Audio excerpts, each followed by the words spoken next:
everyone, welcome back to the Captain Logan Show. 'Tis I, Captain Logan, and joining me as always is my wonderful chat moderator and producer, DJ Martinez. Ahoy! Hello, Captain. How's it going, mateys? I'm telling you.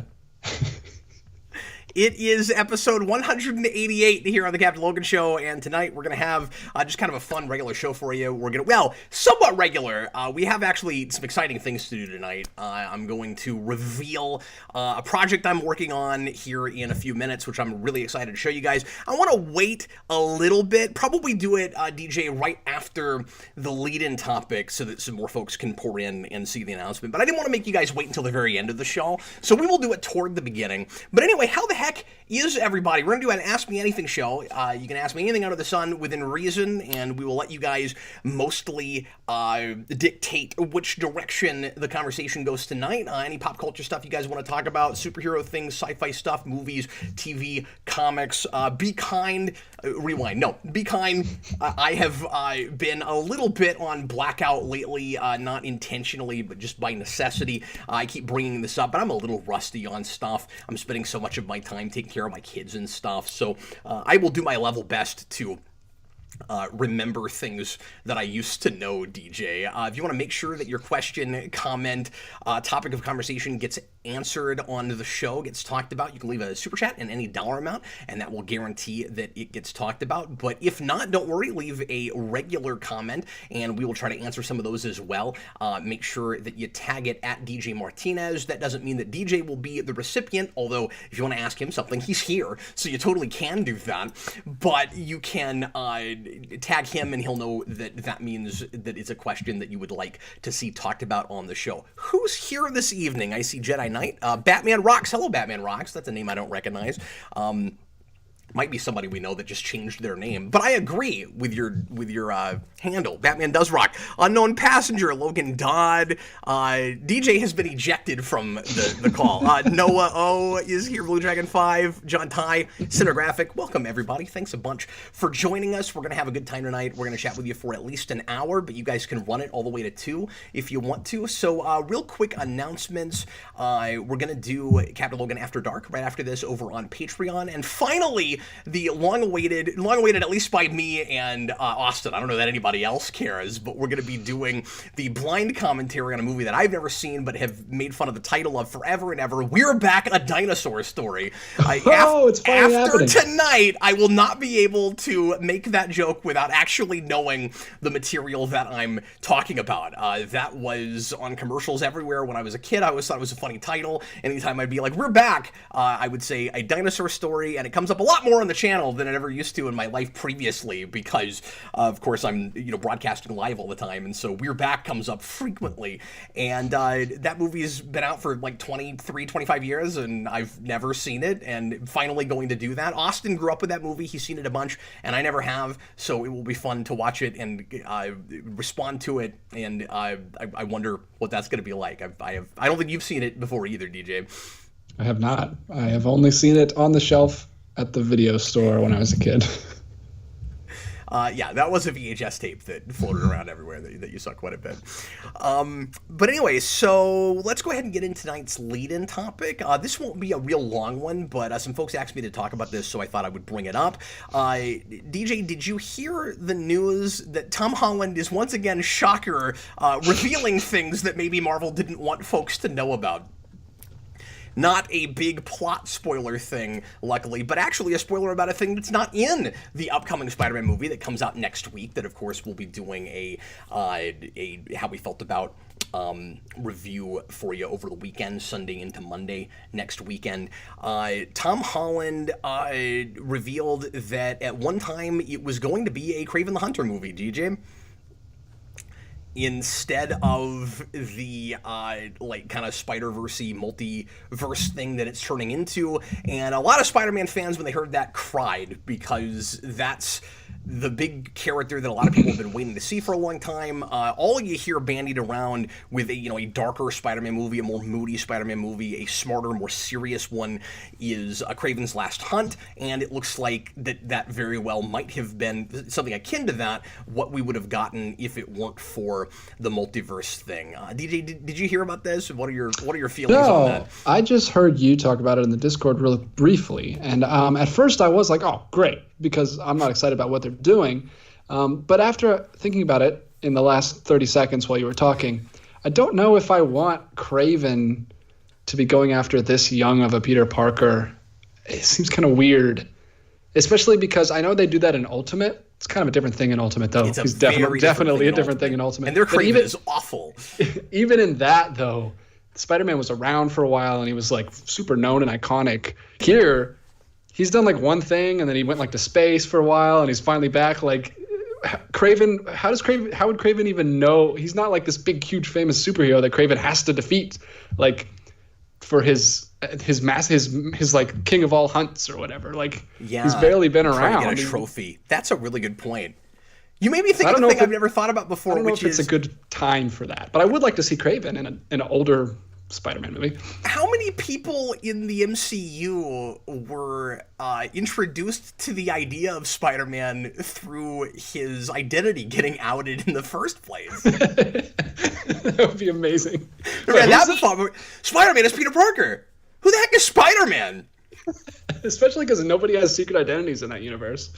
Now, to be fair, he's public enough that he's in the middle of that like party charity thing at the beginning of Far From Home. Like, people do know who he is, at least in New York. So, I mean, we're being a little bit hyperbolic with that, but I've never thought about that. There might be people who don't know who Spider-Man is in this universe. Yeah, I think people know who he is, but I don't know why Kraven would have him as his, like, be-all, end-all hunt when there's, like, a bunch of other more iconic superheroes that have done a lot more things. What if it's just that he needs somebody that's animal-based because he's a hunter, and there really isn't much of anything except for Black Panther? He's like, I can't get into Wakanda, so I'm going after Spider-Man. Well, there was a lot of word that he was going to be in, like, one of the Black Panther sequels. Yeah, that's what a lot of people wanted, and I thought that could have been really cool. I get people that weren't into that just because he's a Spider-Man villain. We haven't done enough, like, really great actual Spider-Man villains, and he keeps having to fight Iron Man's Rogues Gallery. I get why that irritates people, but there's a certain logic to it. And one of the things I got excited, and this hasn't been happening yet, and I don't know that it ever will, one of the things I got excited about when Spider-Man came into the MCU was the notion of his Rogues Gallery fighting other Marvel characters. I wasn't excited as much about other Avengers interacting with Spider-Man, and of course we've had tons of that now for various reasons, but I was like, oh, cool, like, maybe we'll finally get, and this at this point actually probably will happen, but this isn't as much of a Spider-Man character. I was like, maybe we'll do, well, I almost said Kingpin, but obviously he was in Daredevil, but I was like, maybe we'll get, like, Green Goblin, their version of that finally when the dust settles and they're okay doing that character, and he'll interact with some other Marvel characters, or even be a big bad for an Avengers movie. Like, that could be really cool. Who knows at this point if MCU will even get its own Green Goblin at all, like all of these other Spider-Man villains that are coming from other movies, like those iterations. I don't know if that means that now that's just the ones that we're stuck with and that we'll never see MCU variants, or if we'll do the variant thing like Loki and we'll get multiple ones, because honestly, and then I'll get back to the whole Kraven thing, but this just reminded me of a point I've been wanting to make for a while. I've made no bones about it, very trepidatious about No Way Home. I keep calling this movie Far From Home on accident. Even in posts, I keep going no, it's No Way Home. And I'm not, like you, DJ, I've not been real excited about the plan to go multiverse, especially this early, where we haven't had enough stories with this character. He hasn't had enough tragedy in his life yet. He hasn't had enough, character progression. It really bugs me that we're doing that now. But on the other hand, it could be fun, I guess, if you do it right anyway, because Tom Holland keeps talking about, the future and possibilities of various other things happening in Spider-Man movies. He at least thinks that he's making more movies in the MCU after this. And he's like, well, don't worry, the Kraven thing could still happen down the road. And I'm like, well, I mean, they are making a Kraven movie by himself in the Sony Venomverse thing, which is now going to be roped into this to some degree because it's all together in the same continuity through a multiverse now. It's complicated, but you could have Peter Parker be introduced to the idea of all of these villains and then suddenly start meeting our versions of them in the MCU down the road. And if that happens, retroactively, I could find myself much more okay with this, even if I end up not loving this movie. And that's what I'm hoping we get lucky with and ends up happening. I think it's just as likely, though, that it's like, well, these are the iconic versions, so we don't want to stray away from them. And even if we see, because we're supposed to, I think, see even multiple versions of some of these villains from different universes played by the same actors in this. So if the idea is, well, you can have multiple Green Goblins, but they're all going to be Defoe, or like at least right now, I don't know. I can't get super excited about that. So anyway, I guess the possibility of more Kravens and different Kravens is possible in the future. But going back to that whole idea, DJ, I agree with you to some degree that it's at least counterintuitive to have Kraven versus this young of a Peter Parker, and I'm really with you on the point of, but how do you contrive a reason for him to go after that character specifically? That's a great point. However, if we're not doing Venom in this world, if we're not doing like the black costume in this world, the idea of doing something akin to Kraven's Last Hunt, where he like the darkest, scariest thing he goes through that kind of makes him grow up faster is Kraven and not Venom. I mean, I realize that in the comics he's already an adult and I think married at that point, or about to get married, I forget. But I kind of like that idea. I could see it being like a kind of a dark coming of age story where it's like he kind of like loses his like, you know, innocence and childhood a little bit over fighting Kraven. Like, imagine this kid after the kind of side story that we got in Far From Home that was pretty inconsequential, where like he still hasn't really gotten anybody in his life killed yet, any of the, you know, standard Parker luck stuff. That kid in the first half an hour of the next movie gets buried alive. I'm so there. I'm so there for that. Yeah, it's so weird though, because it's like he hasn't done any of that stuff, but he's in a universe where he's been to space already, he's found out about the multiverse already, he's died. It's like, it's so backwards. Like, how do you make true. his How much more real can the things? world get for him? I don't know. It's like he's already went all the way to Mordor and dropped the ring in, and now he's going to meet like a cave troll. It's like, whoa. He basically gets his prequel matter later on. Yeah. Yeah. It's weird. So yeah, I mean, I was kind of disappointed to learn that, but not entirely surprised either, because the multiverse thing with this movie came out of nowhere, and it was so late in the game, you know, in production and stuff before we knew for sure that that's what they were doing. It's always smelled kind of fishy to me, and I don't want to be conspiracy theorist or anything about this, but I've always wondered, like, just how late they decided to go with this, and what exactly the story behind the scenes is. I have a couple of theories, and I don't know if either of these is likely, but they're things that popped in my brain, and I want to talk about them. I want to bring them up. So the more we're hearing about this, the more we're learning, the more I'm thinking that this one is not as likely. But I want to bring it up because the timing is interesting at the very least. DJ, what if...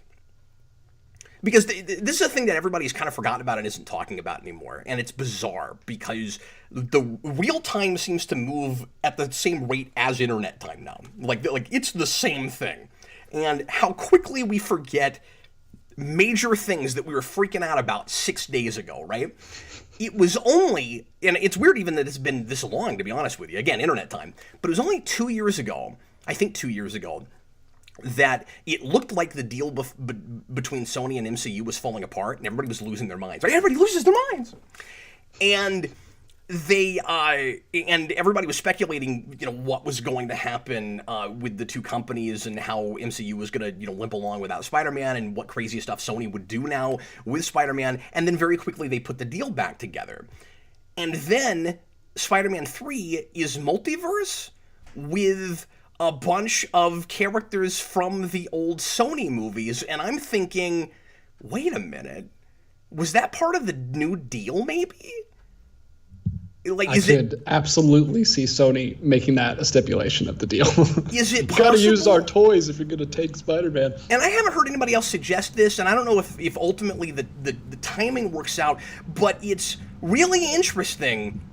And I mean the timing for, like, when we finally heard about the multiverse thing with this movie specifically versus when the deal got put back together and all of that. But I'm pretty sure it was later.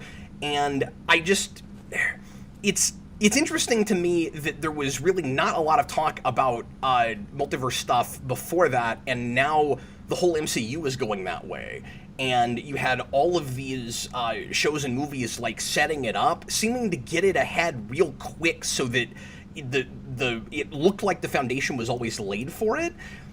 But all of that stuff started getting made, as far as I'm aware, after that deal got put back together. So, like, is that possible? This whole thing just screams Sony wanting to make sure that we all know that they still own Spider-Man. And, like, it's so important to, like, we make these movies. Spider-Man is our legacy. He's our big franchise. You can tell, and I've talked about this a lot, they never wanted this to have to happen. They didn't want to. I mean, I think you're naive to think that Sony has ever been happy about this deal. And, like, it has allowed them to make more money with Spider-Man and to keep putting those movies out. But, like, I think, and I love Into the Spider-Verse, but I think part of the reason that they make that movie is to go, we still have Spider-Man. It's still ours. We own it. And now this next movie, after they managed to put the deal back together, the very next thing they make is Sony Spider-Man. Look, like our whole legacy, everything we ever did with this character. I wonder if that's possible.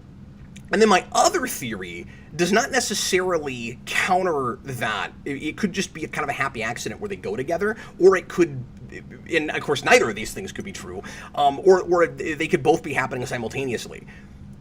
If memory serves, we had rumors, if not news, that DC, or that Warner's was looking at adapting to some degree Flashpoint for their Flash movie, going back at least a couple of years.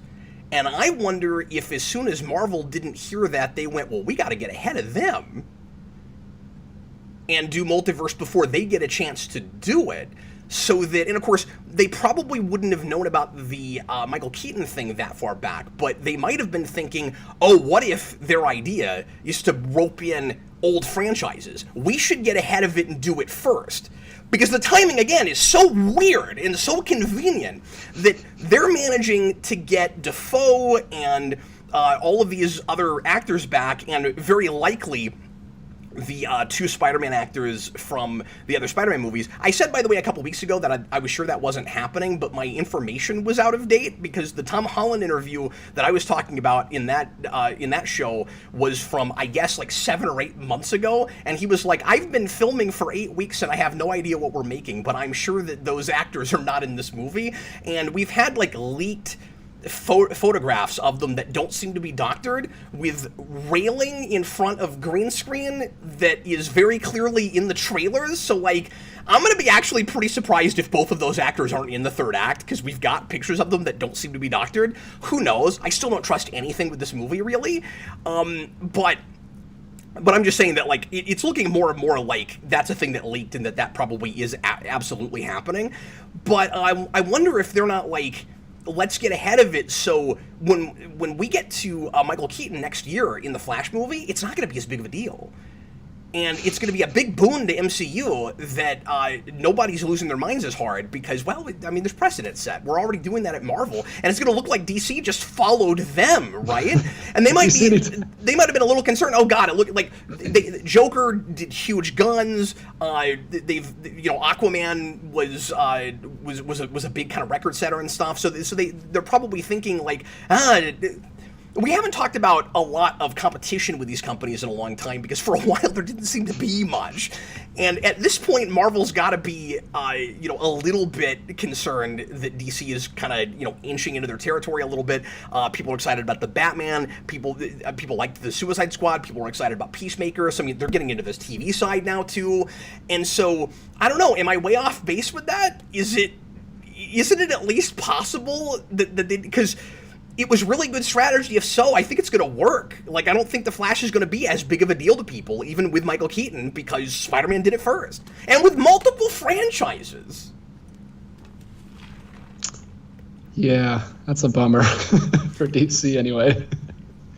I mean, they cranked this thing out. Far From Home was 2019, so it's 2 years, and they've already got it. So I don't know how late it could have been. It could have been pretty late in the process. Yeah, I have no idea. Mutali, the multiverse was always a thing in the MCU from Doctor Strange, but I mean, so here's the whole thing with that. The idea of there being other dimensions was a thing with Doctor Strange, but that's a little bit different than the concept of the multiverse that they're going with right now, as evidenced by the fact that they made a whole TV show in Loki in order to say, look, we have one of these. Like, if that's what it was always supposed to be, and that's what I thought it was with Doctor Strange, but if that's what it always was, then why did they need to, like, add it to their canon and retroactively say we changed history so that we've always had a multiverse when we didn't before? I think the idea might be that they were worried that it seemed to contradict, or that Endgame seemed to contradict it, because that isn't about the many worlds theory and multiverse so much as it is you can go back and time travel and create new branch off points that create new universes, which is what Loki is doing, but it's saying that, like, we didn't have a bunch of them, and you didn't have them anymore because there was, like, this big war thing, and it would have destroyed the whole universe, so we had to stop those from happening. But then the end of that, spoilers for Loki, but the end of that show is we've now retroactively changed it so that we've always had a multiverse. But even if that was always the idea, I don't know if the idea of roping in other old movie continuities was always there. And what is with the timing? Like, I guess it's possible that it's a coincidence. But when it comes to this kind of, like, huge franchise business, and considering that superhero movies are so much of Hollywood's take right now, and have been for so long, I have a hard time believing that this is a complete coincidence. And that might sound a little bit conspiracy theory, DJ, but, like, it's tough for me to buy that, like, a year apart, both of these companies are doing the like CW Crisis thing, like, all at the same time. It's crazy. Yeah, we got a couple super chats chiming in. TH1 says, I think it's more likely that MCU was going to do multiverse, but didn't want to use Sony movies, and Sony told MCU that they had to in order to still have Spidey. Kind of what we talked about earlier. That's likely. I think so too. Well, and maybe Multiverse of Madness was always supposed to be the first real honest-to-God multiverse movie, but then Sony kind of forced Marvel's hand to get it in there first. Because it was weird that we had that title, but we didn't know that Spider-Man was going to be a full-on multiverse movie. Yeah. So yeah, I think he's onto something there. They might have been seizing an opportunity where they're like, well, see, you have a built-in way to do it. Like, get our characters in there. Because, yeah, and then Feige was like, well, we might as well go ahead and do it first because we can beat DC to the punch. Yeah, maybe so. Maybe so. We were going to do it anyway. I'm just throwing stuff out, but I feel like there's pieces to this puzzle we don't have. Hopefully it's in the book. Philip Kelton says, no one cares not because Disney is doing it first, but because it's dumb and we are tired of the Marvel Universe. Also, Sony did it first. What do you mean Sony did it first? Oh, that's true. Is he talking about Venom? Well, unless he's just saying that, like, it's not MCU or DC that's doing it, that's doing multiverse first. That's doing the bringing in old franchises into a multiverse first. It's Sony, because Sony's making this movie. It's true. It's technically a Sony production. Sorry, read the first part of that again, because I didn't fully understand his comment. Yeah, he says, no one cares, not because Disney is doing it first, but because it's dumb, and we are tired of the Marvel Universe. Well, it's so I mean, I really sympathize with that sentiment, of course, and I always have the "you can make anything work" mentality. If you tell a great story, and it's really character driven, then and it's more than anything, just really creative about it. I want to actually be excited about this stuff. I want to be excited about Michael Keaton coming back with Batman, absolutely. I can't say there's not a fanboy side of me that's not super excited about that, but I don't trust it. Is my whole thing. I don't trust that it's not just a gimmick. And I mean, it can't possibly. Neither of these projects, by the way, can be as bad as CW Crisis. It's not possible. It's not physically, realistically possible for either of them to be that bad. So you got that to look forward to. It won't be that bad.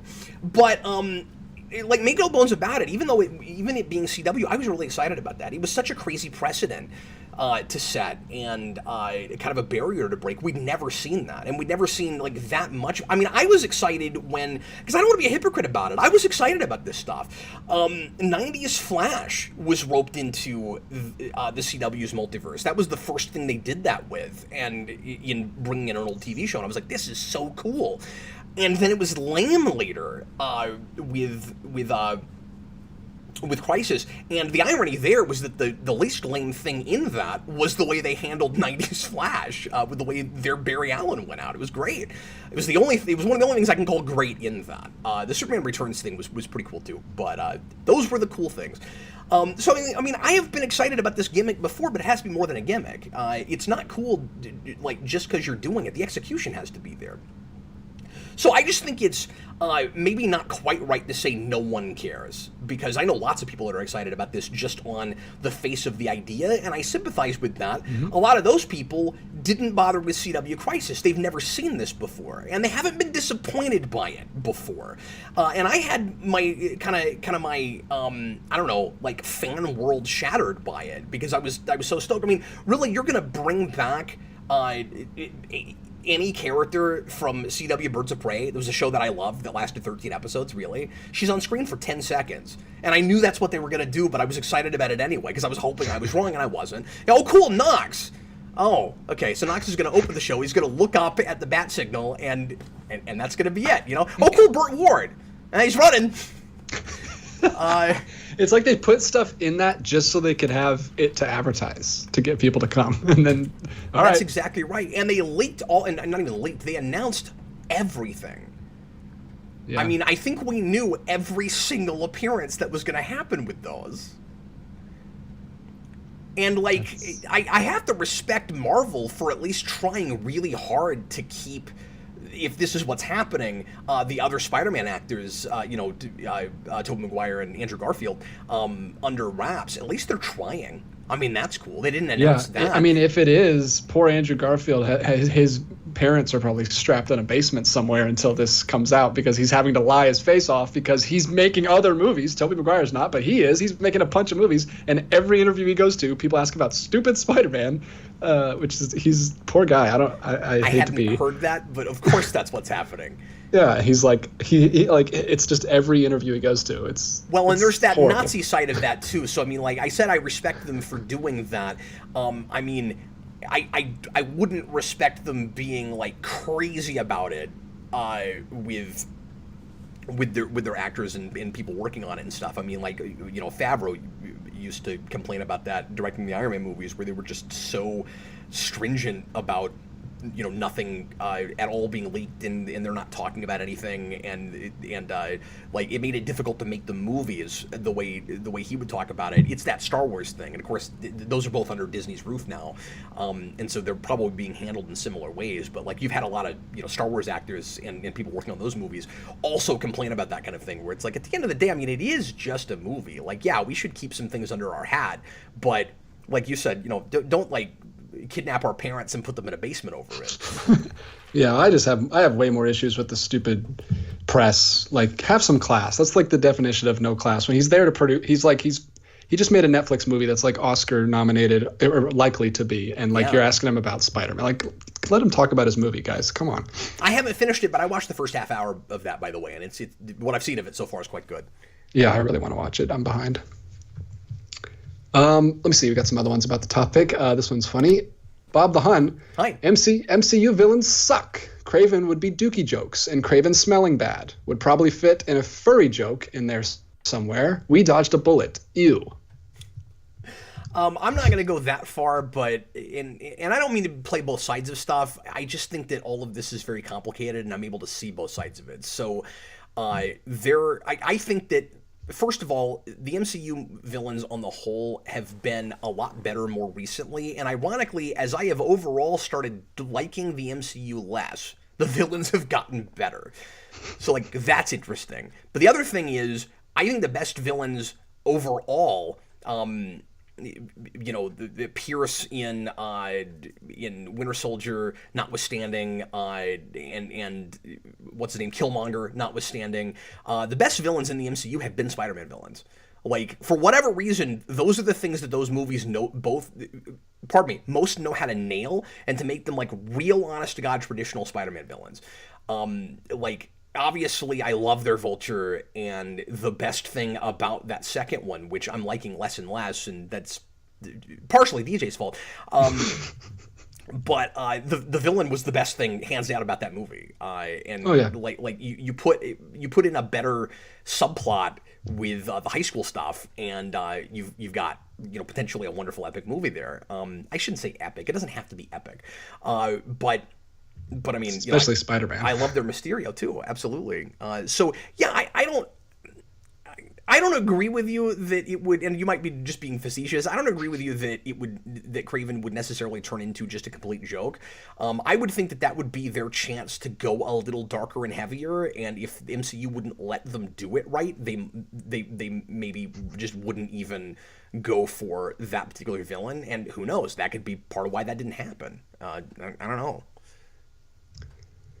I'm not sure what Philip Kelton's talking about. He gave us a super chat. He says, it's just a gimmick. It's always been a gimmick. I think he's talking about the Marvel Universe, or the MCU that he was talking about in his previous super chat. Yeah. But is he talking about the you know, multiple movie crossover thing is a gimmick? Oh yeah, probably. That's what I would assume. Yeah. No, of course. And I, or at least that's sure the way it looks and how they're marketing it. And I've said this a bunch of times, but it just looks like Goosebumps again. And I mean, I like the cleverness and creativeness of that for Goosebumps, but I mean, you know, you hold different things to different standards. Like, I don't need Goosebumps to be as sophisticated and as you know, emotionally moving as I would hope a good Spider-Man story might be. Certainly. So I mean, like, and also that's been done now, you know, like you're gonna look like you're just ripping it off if you just, yeah, in exactly the same way, except one's better than the other, but you're gonna look like you're just ripping that off, and that's kind of what it looks like they're doing. Especially if some of those villains end up just being special effects. Yeah, well, something that you said earlier, I don't like that we're because you said these iconic versions. I'm like, I don't like that we're pretending that this is the iconic version of Electro, and like, Defoe is great, but this Green Goblin's not. It's not anything special. Like, we could definitely make a much better Green Goblin. I should have done this. Yeah. Well, and I'm concerned it's going to have too much reverence for particular aspects of things that I don't think deserve it. And that's going to be up to taste and opinion and stuff. But I'm really concerned. And again, people liked this. I didn't. So I'm just speaking my mind. I'm concerned it's going to be the Ghostbusters thing all over again. Reverence in the wrong way. Taking yourself too freaking seriously. Not letting the material be the material because now you just want to make a tribute film. I need Spider-Man to not be that. I really didn't want Ghostbusters to be that. And I'm gonna have a hard time not going in with, you know, certainly some skepticism, because even if the movie is great, or I think is kind of winning me over, I'm going to be really concerned about that third act where we're going to tack on. I'm not saying this is what will happen, but I'm concerned that we'll once again, like with Ghostbusters, just tack on an ending, a third act, where all of a sudden, spoilers for that movie, it's been a few weeks now, where all of a sudden the you know, old classic characters of the previous movies show up to save the day at the end, with not much of an explanation or fanfare, and very conveniently. And I'm hoping that doesn't happen. But if they're there, they're just there at the end. Like there's no way. I would be very surprised. I shouldn't say no way. There's no way home. I would be very surprised if they're seated at all earlier in the movie, or if we actually buy them popping in when they do for like any believable setup story reason. I hope I'm wrong about that. I hope that's not what happened. Yeah, because if you were doing that, if it was like end of the first act, oh my gosh, there's other Spider-Man, he has to go on a journey with them, you wouldn't have Doctor Strange. Like that's what Doctor Strange's purpose is in the movie. So I'm just afraid the timing is going to be really convenient. My prediction is that Doctor Strange himself is going to go find those other Spider-Men and bring them to us. In the third act. That's why he's gone the whole movie. Yeah. Ugh. But then conveniently, they will all show up together when they're needed the most. When all the villains are unleashed. Yeah. Yeah, it's probably going to be Green Goblin and Dr. Octopus like the majority of the movie, and then like at the end they'll get Sandman and like all the other guys all the CG villains will come flying out, and then the Spider-Man will show up, and then it'll be a big CG fight. You're probably right, but all I've been able to picture again is the Goosebumps thing where we just keep cutting to them as the multiverse opens up. Is it also possible that surely not? I was going to say, is it even possible that the villains all show up in, like, just the second half? Where, like, there's an hour and 15 minutes before we even see Defoe. I would assume that would be, like, end of first act.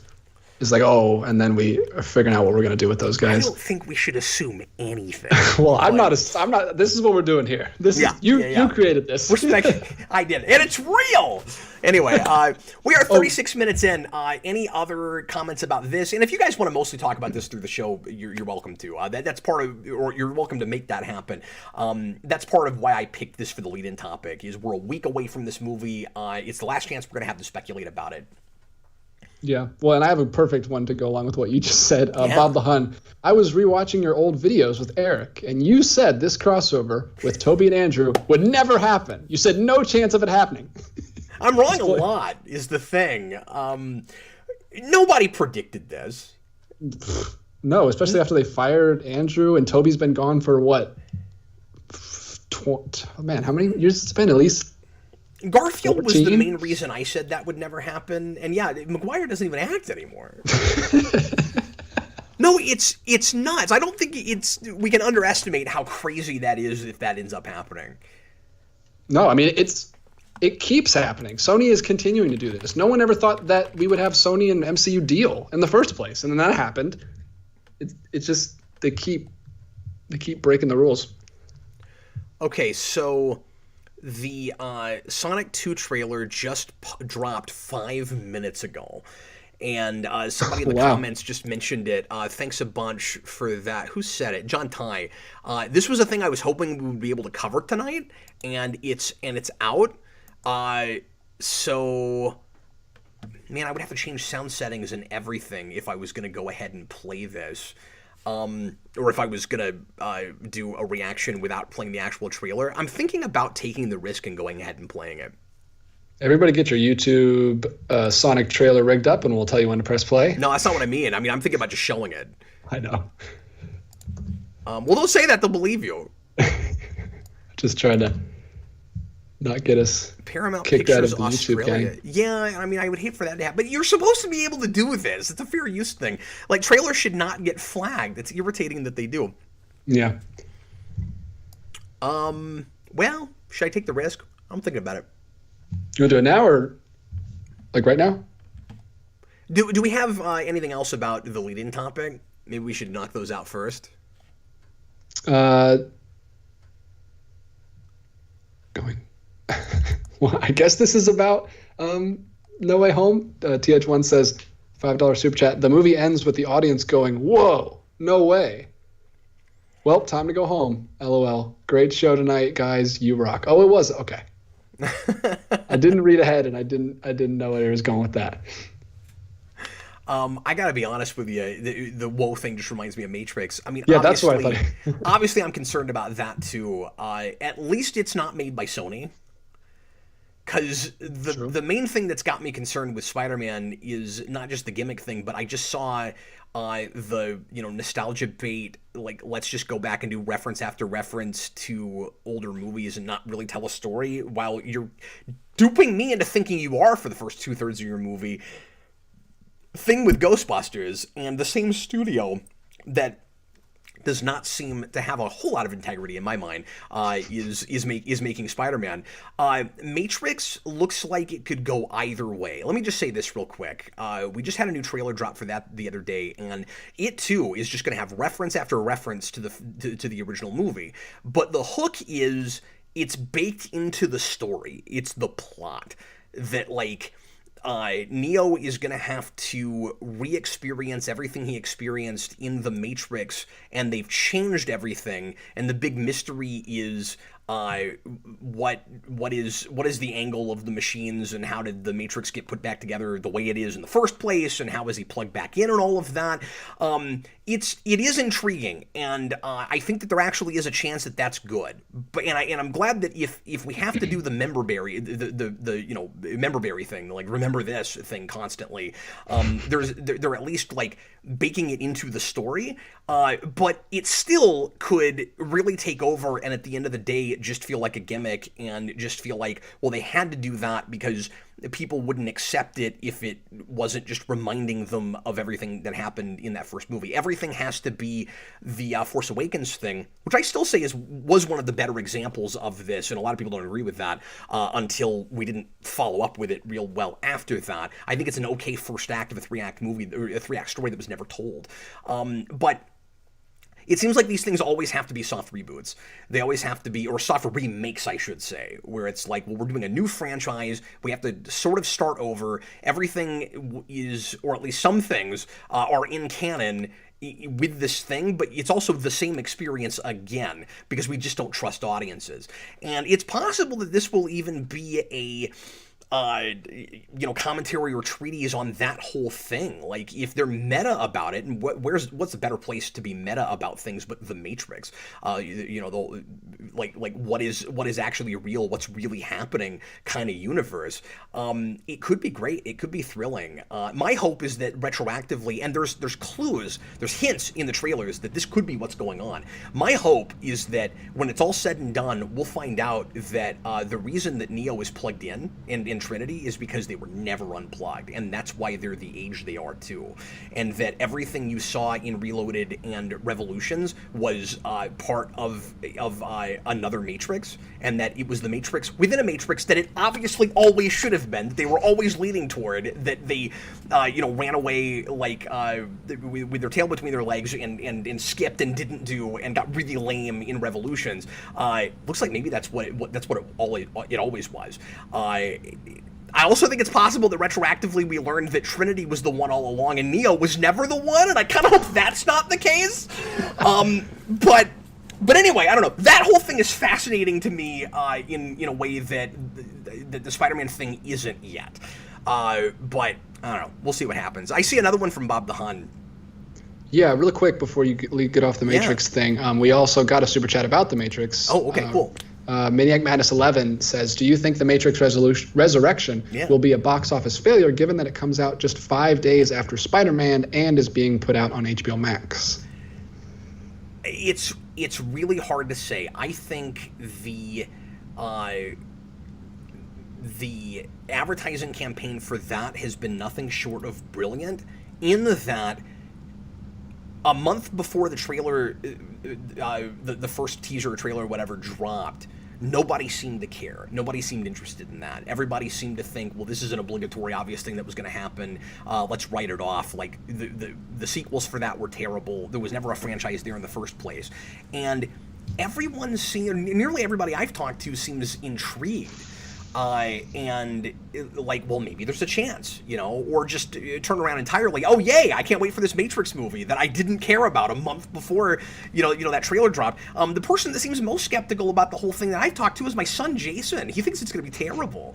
And Jason loves the Matrix movies, or at least the original. And he's like, it's really funny, how, like grown up and skeptical he seems about this. Some people might think that I've accidentally turned my kid into like a really cynical person, but Jason's like, Dad, don't fall for that.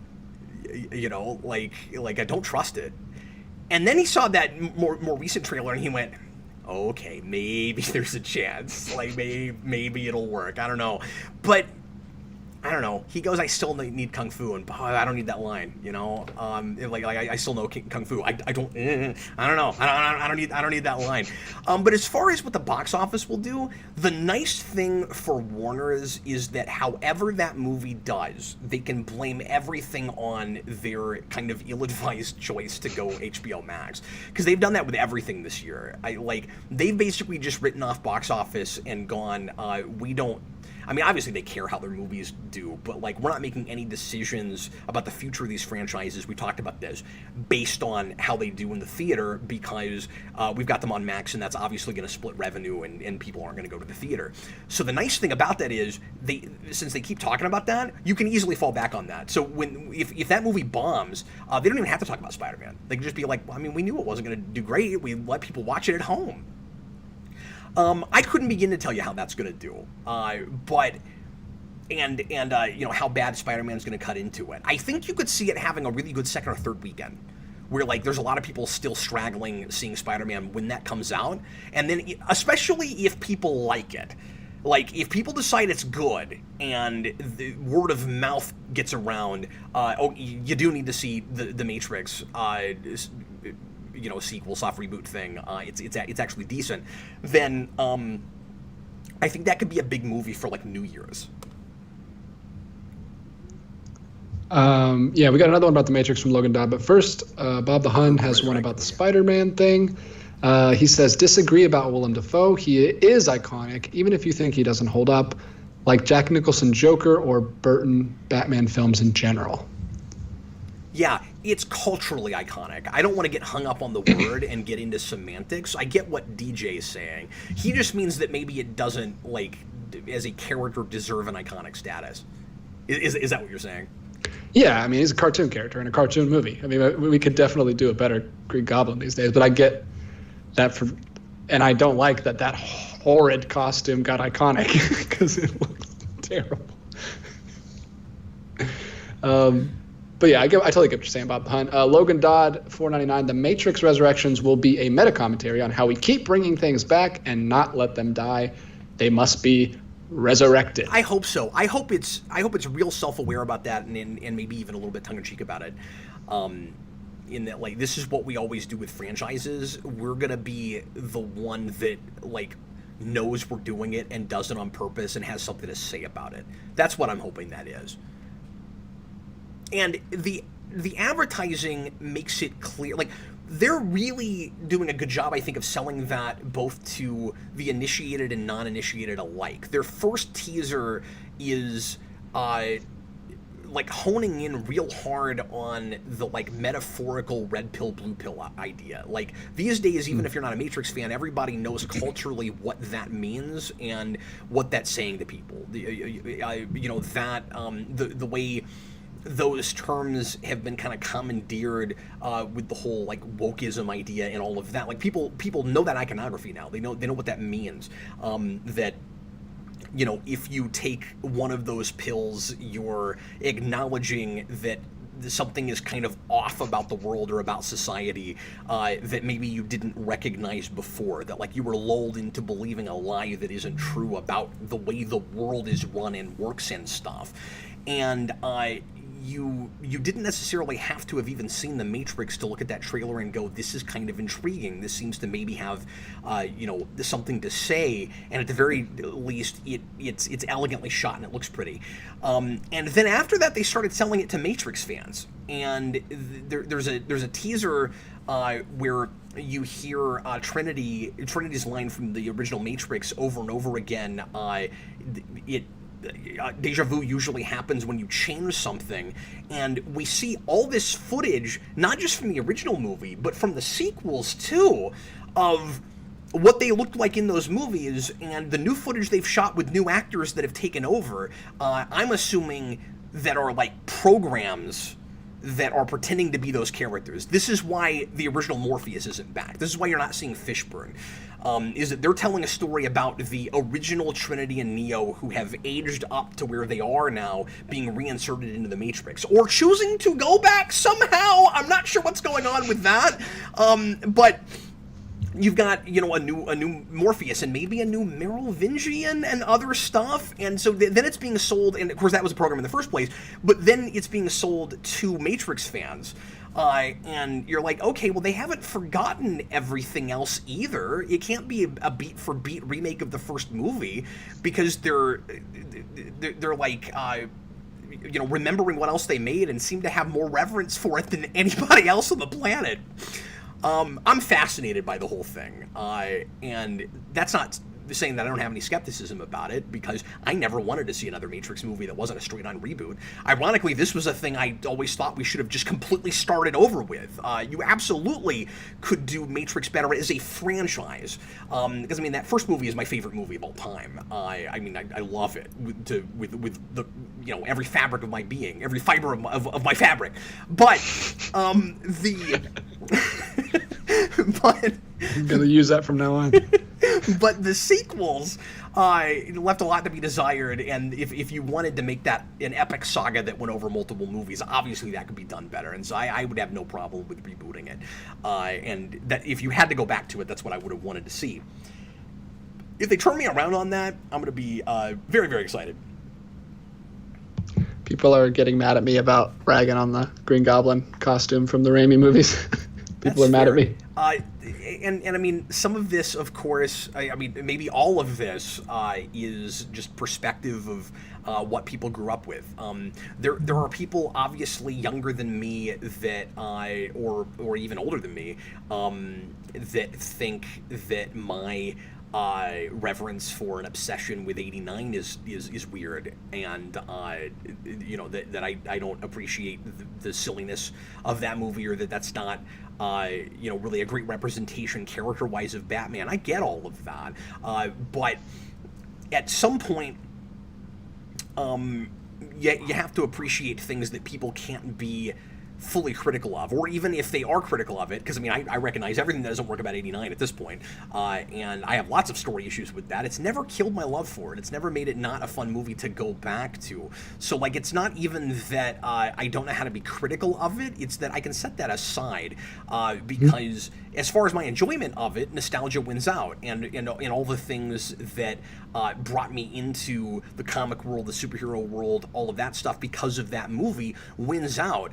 And I don't think it's good to have nostalgia blinders where everything's good because it hits your happy place because of things you grew up with. But I think it's perfectly acceptable to like a thing because of that. I mean, there's a separation there. Yeah, I agree with that. You know, I mean, so what I'm saying is that first Spider-Man movie is part of a lot of people's chemical makeup in the same way that 89 is mine, and that's completely valid. Well, it's completely valid. It is the Christopher Reeve Superman for the next generation. Like, it's the quintessential superhero formula, because that's what it is. It's the formula. It is. Which is cool. I don't want to take that away from anybody. It just, I mean, I loved that movie as a kid. I watched it a ton. It, for whatever reason, just didn't stay with me as I got older. You know, you'll believe a man can swing. You will. You will. We've surpassed the swinging by a lot in the newer movies. In the next franchise, you'll believe a man can swing with a first-person POV. Like, you'll believe that he can do it with a GoPro strapped to his head. Yeah. We do that in Far From Home too. I don't know what you believe about that Spider-Man, but maybe we'll come up with that. Yeah, I'll think of that. No, I don't immediately have a good. My improv is failing me. Well, because the swinging's not that different. Like, no, it's still the same swinging.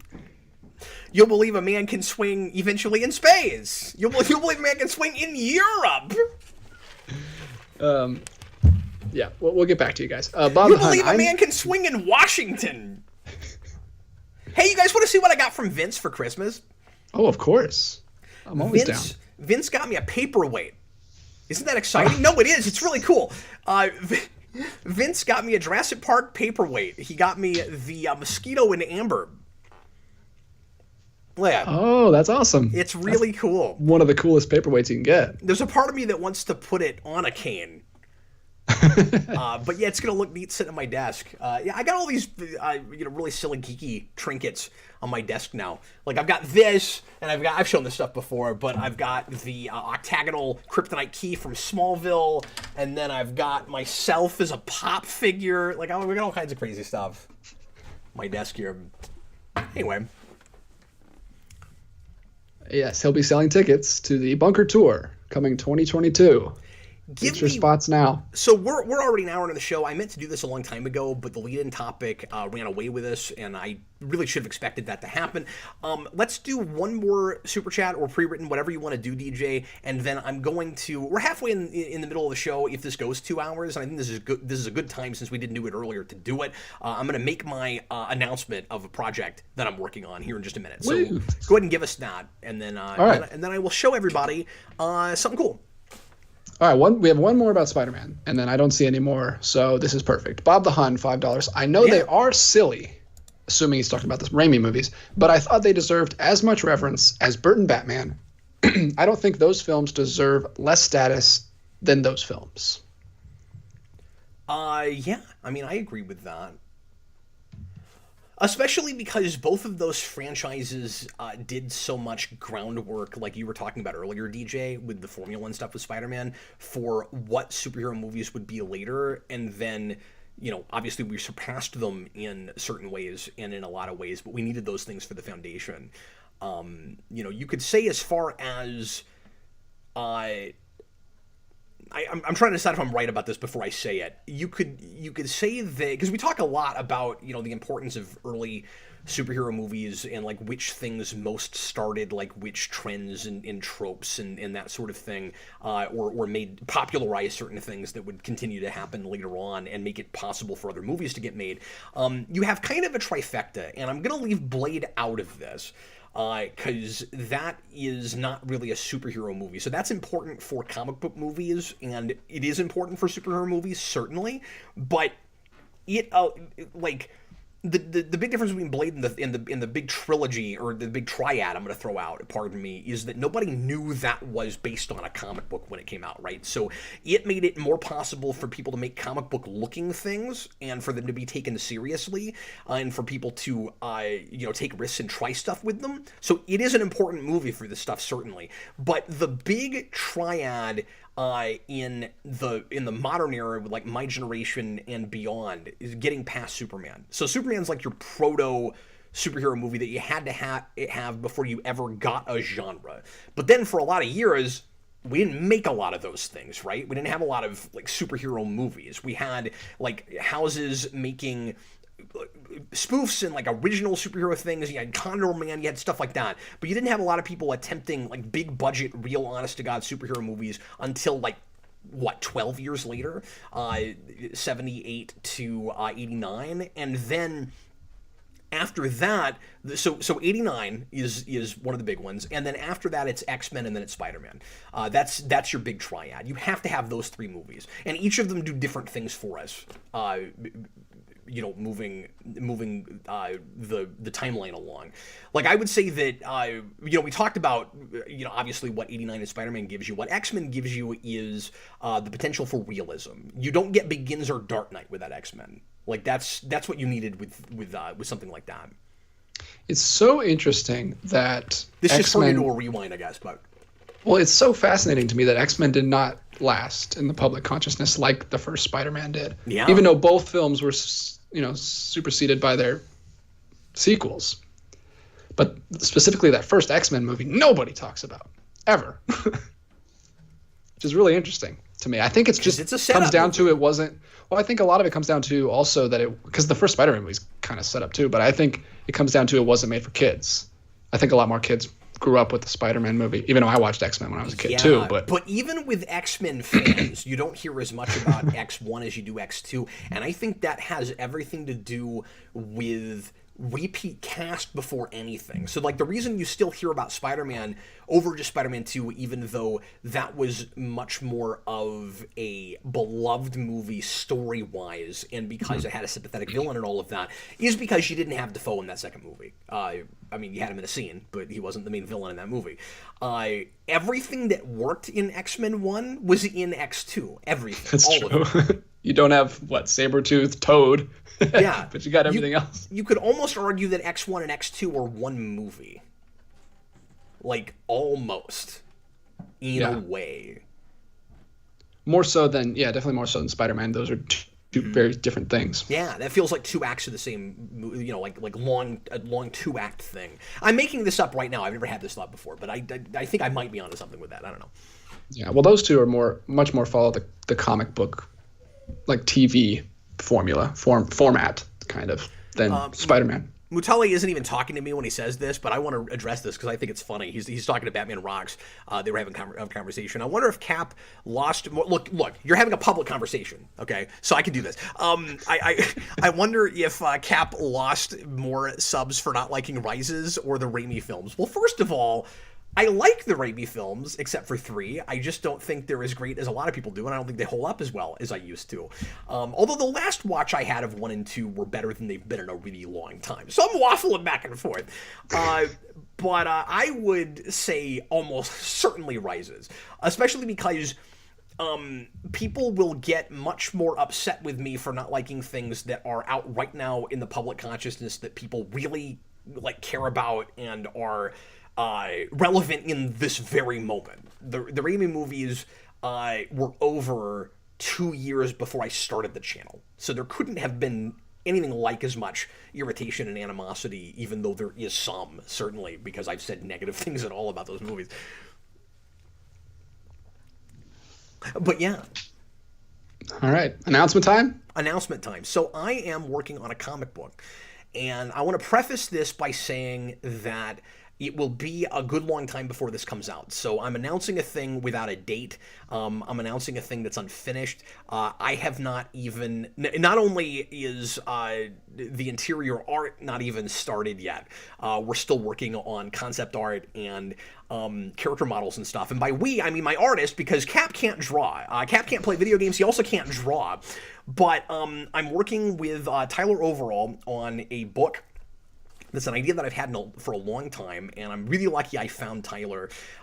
He has been watching the channel and the Captain Logan show for a good long time. He's in the comments quite frequently. You guys have seen him a lot if you watch regularly.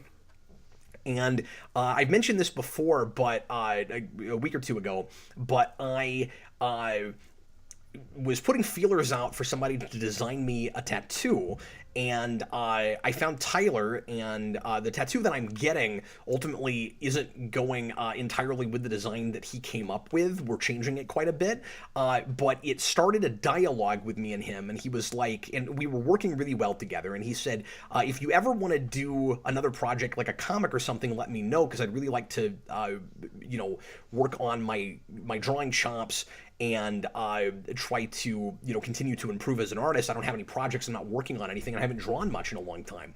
And when you see this, you'll be surprised to know that this guy hasn't drawn much in a long time. So I pitched him an idea that I've had for a long time, and I'm really excited this is finally happening because I just never had an artist, never thought I would really get to work in comics. I've tried a couple times to work with people that, kind of fell through, didn't really work out, where somebody just, wouldn't have as much time as they thought they would, or the dynamic wasn't right, or the art wasn't quite what I needed it to be, that kind of thing. And I'm gelling with Ty really well.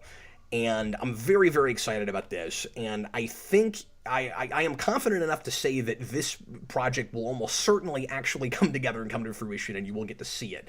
I'm not even done with the script, so we don't know how long this is yet. It will probably be at least 25, 30 pages. We also don't know if there will be more issues of this. We're conceptualizing it right now as a standalone thing that will end on an intentional cliffhanger that could get more issues down the road if people like it and if we feel like attempting to make more of this. This is a passion project. I don't know how exactly we're even going to put it out when we ultimately put it out. but that's what I'll say about the release of the thing. What we are working on is a parody mashup thing that is, in a weird way, a culmination of everything that I've been doing for like 12 years. And I present to you the almost finished cover, maybe totally finished. I mean, it looks pretty. I'm not sure what else we'll do to this. For Spawnville! Yay! There it is, Spawnville. Spawnville tells the story of a kid who is sent to Earth from literal hell by his birth father, Jorbolja. So this is Clark Simmons, and he is a literal hellspawn. And what happens is hell explodes in a war between heaven and hell. And Jorbolja sends his only son directly above Earth to a Midwestern city that is completely destroyed and is transformed into a literal hell on Earth. So instead of having the hell underneath as you used to, now it's on Earth, and no one can come in, no one can leave, and it is completely decimated by cryptoplasm. And this guy is sent to rule the Earth through hell as a hellspawn, but decides instead that he would rather try to save it and be a hero. And that's all I want to tell you about it right now, but that's the basic pitch of the premise of Spawnville. And like I said, this is a thing that's been kicking around in my head for a long time. I've started writing. I'm several pages in. It's writing itself. So far, it's the easiest thing I've ever tried to sit down and put pencil and paper on, or pencil to paper on. It's so much fun. And I'm having a hard time not just telling you guys everything, but I don't want to give too much away. We are mashing up a lot of characters, and everything's fitting like a glove. These two properties weirdly go together really, really easily. The two least likely things ever: Smallville and Spawn. And I think part of it's because they're two things I know really well and that I've reviewed a lot on the channel. They're two things that I've had a massive love-hate relationship with. But we keep just finding like character designs. Like we keep putting two characters together that just seem to fit idea-wise, and then their costumes just perfectly mash up and go together. It keeps happening. Tyler is doing a phenomenal job of aping McFarlane. A lot of the art in this is going to be McFarlane-esque art. This, of course, is a parody of Spawn #1. I love what he's doing with it. I pitched him this cover. We're gonna have two covers. We're gonna do another one that will be so we'll have a Spawn cover. That's this, and then we'll have a Smallville cover. And I won't reveal to you yet what that's gonna look like. We just had a conversation today about what artist he's going to ape for that. If he can pull it off, it's going to be amazing. But anyway, he also colored this, all the lighting effects and textures and inking and everything. That's all Ty. We don't have a letterer on this. We don't have a colorist. He's doing everything himself, and I'm just the idiot throwing stupid, silly mashup ideas at him. If we are able to sell this thing, it's very sticky because, yes, it's parody, but like I'm also telling a story. I don't know if this is going to be just a thing that we kind of give away or if I'm actually going to try to sell this. But if we sell it, he probably will deserve more of the proceeds on it than I will. But yeah, he's doing amazing work with it. I can't wait to show you guys eventually some concept art and stuff. And we'll do that in a few weeks is the plan right now, when we've got a little bit more stuff to show you. Ty's going to come on. We're going to talk about it together. I actually have not talked to Ty yet in face-to-face. It's all been text communication, so it'll be fun to finally do that and come on and tell you guys more stuff about what we're working on. But don't worry, we won't give everything away, certainly. But anyway, that's what we're working on. Awesome. That's so cool. Yeah, I've been talking to him. He's apparently doing the whole thing on a phone, too, which is insane. I didn't know that. That's what he told me the other day. I didn't know that. I was like, what? How do you even do that? How does that work? Ty is, by the way, on Twitter. You can find him at the at his Twitter handle in the description of the video. If you want to go follow him and shout out and just tell him how good of a job he's doing, please do that if you think this looks cool. He can use all the encouragement, I am sure. But yeah, he's been wonderful. We've been, like I said, these characters have been fitting together like a glove, and I think he and I have been as well.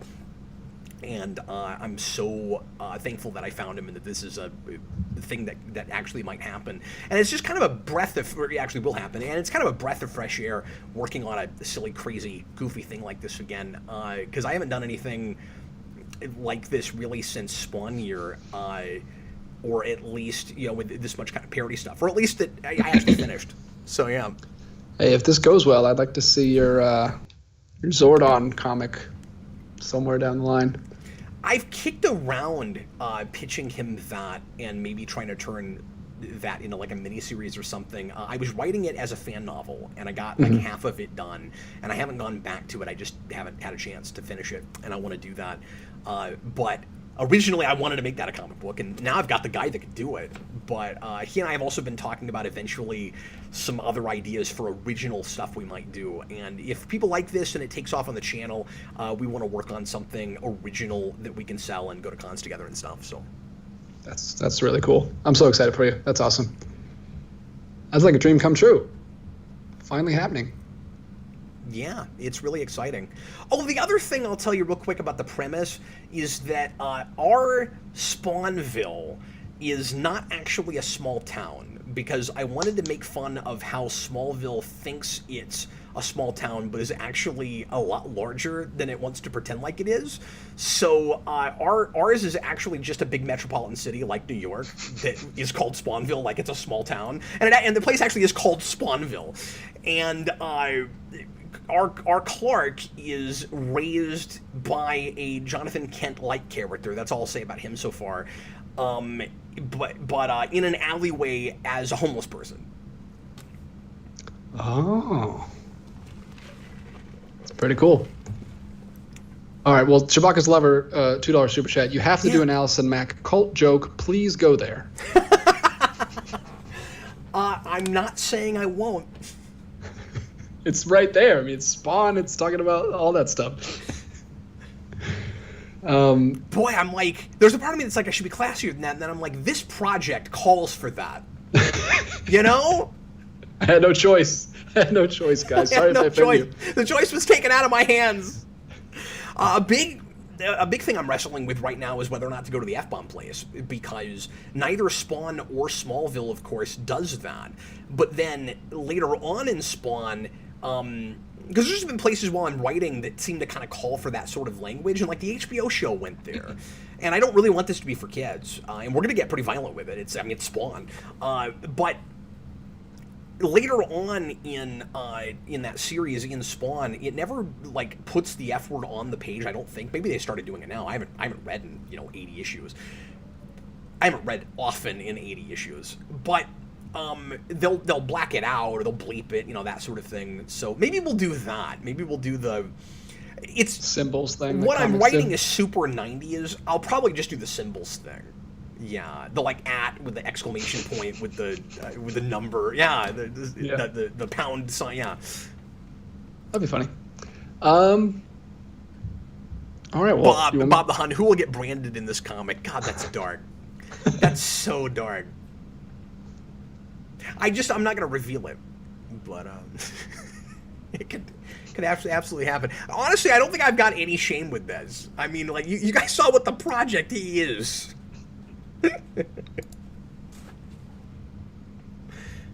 All right, moving right along. How many super chats do we have right now, DJ? Maybe 1, 2, 3, 4, 5, 6, 7, 8. Oh, quite a few. Okay. Could we do a pre-written in case we haven't done any of those yet, and then go ahead and start knocking some of those super chats out? Sure thing. Daniel Davis, what's something that you purchased that you massively regret? Oh boy, where do I begin? I gotta think about that a little bit. Because I'm sure there's a great answer to this, and you ask me a great question like that, my mind just goes blank. Do you have a thing? I have the only answer. Okay. I massively regret buying a freaking $650 Power Ranger cosplay from Aniki Cosplay. Please go rant come at them. right out. Yes, don't ever buy anything from Aniki Cosplay because I bought that in what year was that? What was the year before Comic-Con was supposed to be? 2019? 19. Bought in 2019. Still haven't even got a notification that it's been started. Terrible. I've written it to him twice, and he responds with, I'll check with the team and make sure this is taken care of. Nothing. Still nothing. Wow. No refunds. They won't give me a refund. They're just not going to make my suit. So I don't like them. You could take them to small claims court. They're in, like, Japan. I don't know how that would work. Oh. That's, like, the thing. Like, I let this be a lesson to us, I guess. I know many friends who have bought suits from them, and they got them right away. I know people who have bought them after me that have already gotten them. Okay, so the whole thing's not a scam operation. No, it's a legitimate thing, and they just I don't know what they're doing. It's super disappointing. You wanted to say something you can't say on the channel. I saw that. Super frustrating. But anything as bad as that? God, nothing's jumping out at me, but I mean, I know there's stuff. Sorry, you blindsided me with this question. I may have to get back to you. I'm gonna try to come up with something really good because yes, of course. I mean, certainly I've bought because what's coming to me is more things that I regretted selling. You know, I've had that a lot more often. But I bought video games that I thought were going to be great that I ended up not caring for that much. You know, like I bought that Avengers game last year and I played 2 hours of it and never put it back in. I bought it at full price. You can get that all day long for $20 now. So stuff like that kind of sucks. But I feel like I've had something similar to what you're talking about, where you'll buy a thing and you'll think that, and it just never shows up. Oh, you know what I've had. I can't think of a great one. You ever done this where you'll buy a thing online and not check close enough about how large it is, and it turns out to be way tinier than you thought it was going to be? You ever done that? No, but I can see that, like an arcade system or something, or like. No, but that would be the worst. You get one of those little portal ones. You think you're getting a movie-sized poster, and it's like a 5x7? Yeah, well, scale is so hard to tell with just like flat pictures like that. Yeah, but if they don't say what the size is, then you're stupid for buying it. And I think I've accidentally done that before. I've done this with stuffed animals, where years ago I bought a Mojo Jojo that I thought was 7-8 inches tall. It was like this. It was like this. And you're like, it's cool. I didn't mind having it, but I wouldn't have spent as much on it as I did. It was like $20, and then it's this. You're like, oh, that was a mistake. That was a great question. Thank you, Daniel Davis. That was fun. Yeah, I'm sure better things will come to me as time goes on. Yeah. Real quick about Spider-Man a little bit more. This is not what you meant, but I'm going to say it anyway. Sure. The one that I always hated the most was back when I used to drink soda, if I accidentally bought a Diet Mountain Dew. Is it terrible? I've never had it. Yeah, and it would make me sick. Oh. So I'd be like, well, the first time it ever happened, I was like, yeah, I got smart after that. Because the labels are so similar. You're not looking real close. And so I bought one once, and I was like, well, I mean, I paid $2 for this. I guess I'll drink it. That was a mistake. I was laid up for the next 2 days. It was just awful in my stomach. And yeah. Anyway. Chewbacca's lover, Defoe Goblin, is not a deep character, but it's a great performance, and it's worth having him back. Worthwhile as if Jack Nicholson came back. A real treat. And see, that's where we're going to differ, because I wouldn't have wanted to see that. I love Nicholson's Joker, but I don't need him to come back. We killed him. He's dead, there was, if you'd done it closer to when he initially played it, I would maybe feel differently about it. But the thing I always worry about with a thing like this is that we're just too many years removed. We're informed by how popular it is. We're informed by 20 years of hindsight. You know what I mean? It's not going to be the same, and it might pretend like it is. That's often the problem with this sort of thing. At least with something like Dafoe, they're doing the de-aging makeup, it looks like. He doesn't really look all that much different than he did back then. Like, that makes more sense to me than if you did, Jack with Joker. And obviously he's retired, he's not acting anymore, but like even 10 years ago, it wouldn't have worked. He would have looked and moved so differently.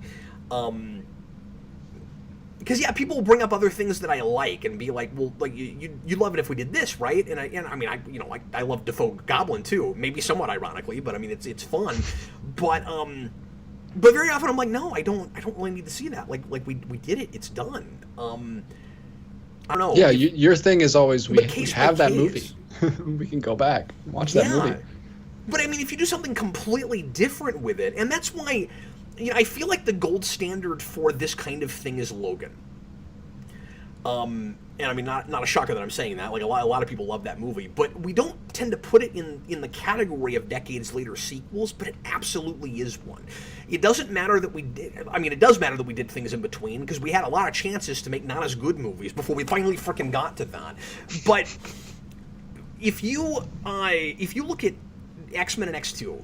Nobody looks at X-Men. We forgot that got made, as we talked about earlier. What a weird franchise. They started with calling it X2. What a strange franchise. As aforementioned, yeah.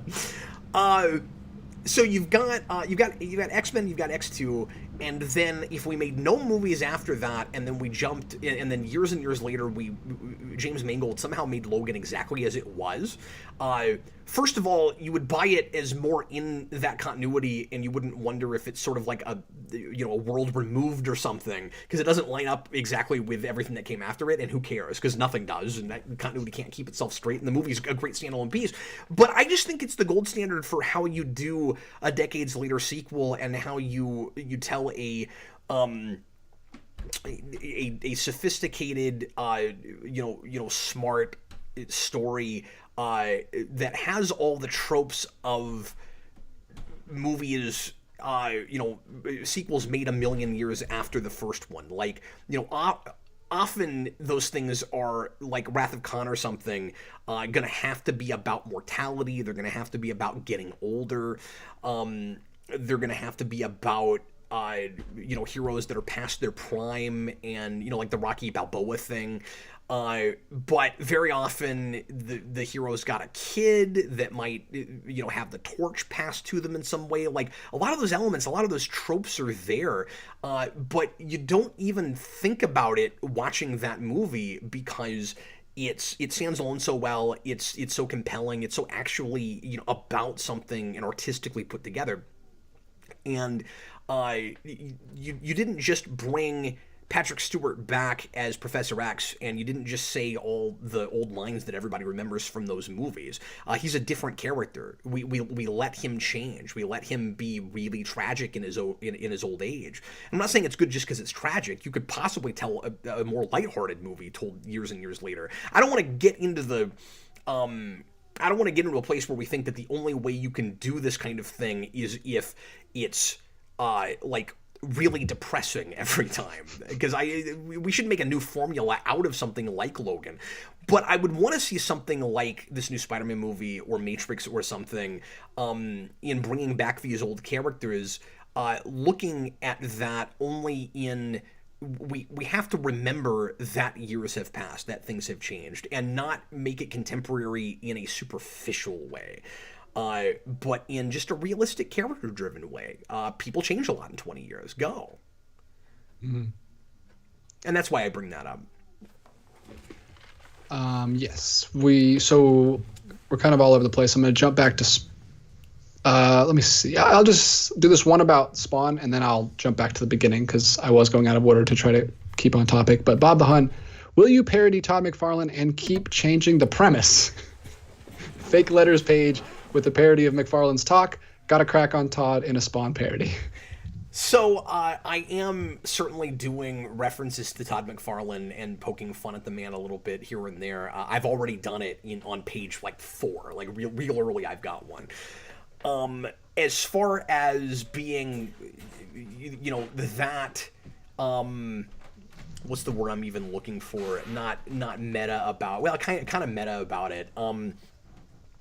I'm not planning on going that far. I want to actually tell a real story with it. I thought about that. Like, it will be a parody thing, but it will take itself seriously enough that you might be somewhat invested in the story and the characters, or at least there's a chance you would be if the thing continued on. So like I'm trying to walk that line between telling a story like you would in a goofy, edgy anti-hero comic, but I also want to get some real storytelling done. I don't know how to not write that way. The letters pages thing is a great idea, and I very well might steal that from you and do that. I had not thought of that. We might do that. That's a great idea. But as far as like constantly changing the premise and making it bad on purpose, I'm gonna do some like, against modern convention, counterintuitive ways of telling the story like you would in the 90s. But I'm not planning on going that far. All right, I am going to go all the way back to the beginning of the Super Chats. The first one was from T-Edge1, $10. Yeah, thanks. This is man. a topic he was talking about us earlier in the Discord. Should mainstream studios, such as Paramount and others, make buying and storing and playing digital easier in a similar manner as the music and porn industry? Examples in the chat. Great show, guys. Okay, what was the first part? I missed the whole point of that. Should mainstream studios make buying and storing and playing digital copies easier for the consumers? I think so. Now, I don't know. I don't understand the example that you're throwing out. I've not had any experience with that. Well, music. So he was in the Discord earlier. He was talking about you. Once you buy music, you can download it. You can play it on any device that plays MP3s. Like, you have full control of it. Sure. But if you buy a digital copy, you have to play it on either the Vudu app or the Movies Anywhere app. You can't download it. You can't just like have it on. I've talked about this a lot. I think if you own a digital thing, you should get the file. And even if there are updates, you should be able to re-download the thing with the update, as opposed to it just lives on a cloud somewhere and you've paid for access to it. I don't like it. I hate to be a broken record. I don't like the idea that if a company goes under, the thing you bought is just like not useful to you anymore. You'll never be able to use it again. We have made media so disposable, and people seem to not realize it or don't care or something. It's worse with video games than it is anything, certainly. Like, one thing I have with video games, DJ, is I don't understand why, like, movies, and this is a rant I've been meaning to do for a while, so I'll just call this thoughts today. I was going to do thoughts at the end, but I'll do this here. How come, because this is tangentially related. Well, I mean, it's pretty related, but he didn't mention video games. So, how come video games aren't like movies, where you buy a disc and you have access to the movie, obviously, right on the disc? You don't have that with video games anymore. Not really. Yeah, you got to wait for it to download. It's so annoying. Well, not like, only why that, am I even buying the thing? Most of the data is not even on the disc anymore. Like, you're basically buying a physical just a key thing, that just connects to a server and downloads the thing for you. There's really no reason to have it anymore. You bought a box so it could be on your shelf so that you can collect it, or say, like, the nice thing about having boxes is somebody can come over and physically look at a shelf and go, I'd like to play that. I mean, that's really the only reason to buy physical anymore. Every time I buy a Switch game, I'm like, why did you do that? Just download it. I just bought Mario Kart for the Switch because my son's been loving watching that lately. And I'm like, why do I keep buying stupid things? I have nowhere to put them. They just go in a shelf underneath a drawer anyway. I don't know why I keep buying them. Well, when he gets older, maybe even now, like, really watch him, because the biggest problem with buying Switch games physically is they're so tiny, your kids will lose them. And like, I had to... I mean, you might too, but especially kids, like, I had to rebuy Mario Odyssey. That is still a $50, $60 game. I had to rebuy it because one of my kids lost it. And I was really lucky that didn't happen with anything else, because I probably have 40 or 50 Switch games physical. And I've been buying more digitally lately for that very reason. Yeah. My boss's son left the Switch case with like 20 games in it on an airplane, and I was like, I'll never buy a physical game again. Please buy digital. How much money is that? I don't want to know. But you all can probably, I'm getting Cthulhu, You guys can probably all guess where I'm going with this. DJ, why don't you get the download code? When you buy physical, it makes no sense. Like, we do it with movies, why can't we do it with games? If you buy a game, why are you being penalized for buying it on physical? Why are you being penalized for possibly leaving your house and going to a store to buy it? Or waiting 48 hours for it to get to you from Amazon? Why are you being penalized for that? If you lose the thing, you don't get to play it again, you have to rebuy it. And I don't think there's one game company on the planet, maybe I'm wrong about this, that if you lose a game and you can prove purchase, they'll just give you the download code. They should. It's no skin off their backs. They're losing no money at all. But I guess it's a way for them to make more money, and it's stupid. It's unfair. Again, we do this with movies already. I don't get it. Like, why can't you just... All day long, they're selling the exact same product that you're getting on the physical thing in a store, on PlayStation store, Xbox's store, Switch, what have you. They could just put the code in there for you. I don't get it. It drives me nuts. So that just leads me to once again agree with Tom's initial point. Yes, it should be easier, of course, to be able to not only play your stuff on any machine that would play it, but also to not lose the thing. It's 2021. How is anybody losing digital things? Yeah, I wish it was more. Obviously, the whole thing is like they don't want you just downloading the movie and then you can just literally click and drag that to any hard drive for any one of your friends or anything. They have that all locked up, so you have to use their app, obviously. But I don't think that's ever going to happen. I don't think we're ever going to get full control over those. Though it would be nice, especially for people like us who need like video files, and now we wouldn't need like a disc ripper and all this crazy software in order to get screenshots and stuff. You just have the video. Yeah. Logan Dodd, $4.99. Thanks, man. I didn't know about this. Should Joseph Gordon-Levitt have been Spider-Man over Maguire in 2002? I'm sorry. I'm removing a spammer. Oh, okay. I didn't know about this. This sounds great. I would have loved to see Joseph Gordon-Levitt play Peter Parker. That's a great idea. I don't know if he would have been any better in those movies because I don't know if he would have been given the same material. So yeah, there is that. But I think he's a little more charming than Tobey Maguire. I think he could have pulled off some of the humor a little better. Yeah, and I think he just looks more like that character from the comics. Like, it's casting that makes more sense to me.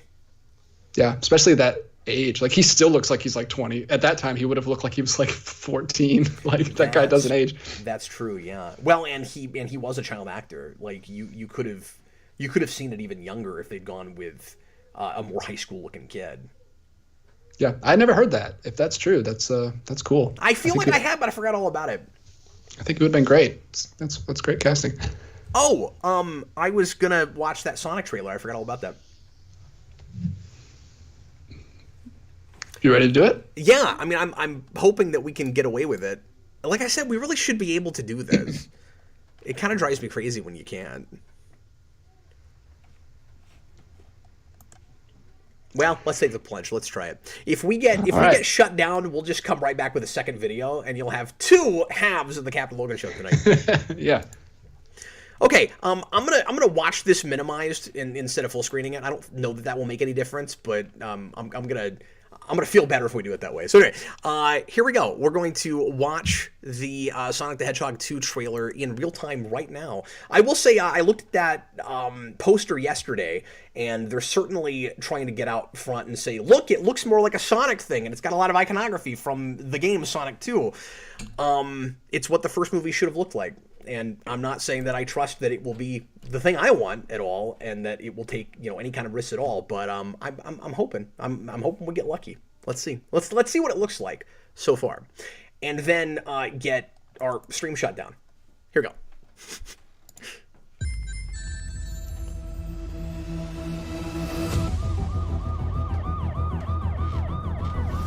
Quick stretch, little snack, and here we go. He's already got chili dog. Sonic, I love that you want to help make a difference. Mind if I drive? But you're being reckless. Don't worry, nobody's gonna get hurt. Pretending to be Batman. Blue Justice, trademark pending. You're still just a kid. Trust me, there will come a moment when your powers will be needed. But you don't choose that moment. That moment chooses you. I just got goosebumps.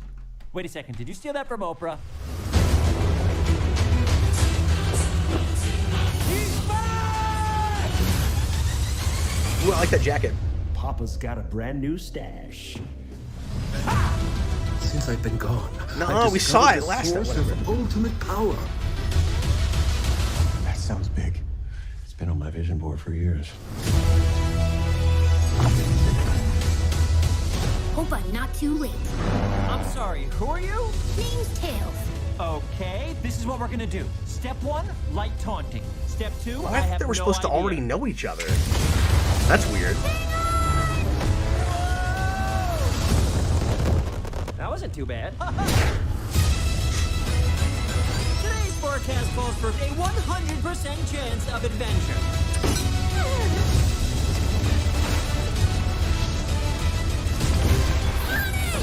Return to sender. Face it, you're never going to get my power.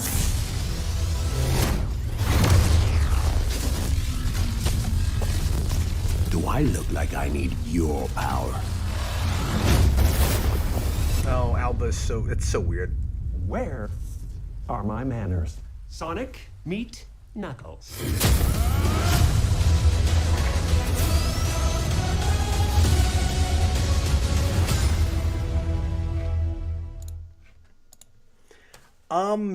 Yeah, I don't have a lot to comment. It certainly looks a lot more like a Sonic thing, just as I expected. Like, not a lot of surprises there about what I thought it would look like, with the exception of, I mean, I think they're selling it right. Like, there's a lot of, fun Sonic action. I like that there's a lot more, it looks like, Sonic sound effects. Like that he's bouncing off of stuff. He's actually, it looked like there's a bit where he's collecting rings, maybe? Which is, if that's true, that's funny, because, like, they're just a bunch of portals to other dimensions, so he's, I guess there's a bunch of those just laying around. I don't know what that's about. So I knew the basic premise that Robotnik's going after an emerald this time. It's kind of what you would have expected with the first movie. We didn't even have an emerald in our Sonic movie. Okay. And we knew about Tails. We knew about the airplane. We knew that Knuckles was teaming up with Robotnik. I mean, it's basically an adaptation of Sonic's 2 through 3 and Knuckles. And if this had been the trailer for the original movie, I certainly would have been a lot more excited about it. I'm wondering how much of the human characters, will take over, and if it will be a Thor: The Dark World situation where we're doing too much Earth stuff that's not fun and nobody, or at least I don't care about. I'm hoping that doesn't happen too much. I mean, they're showing a lot more.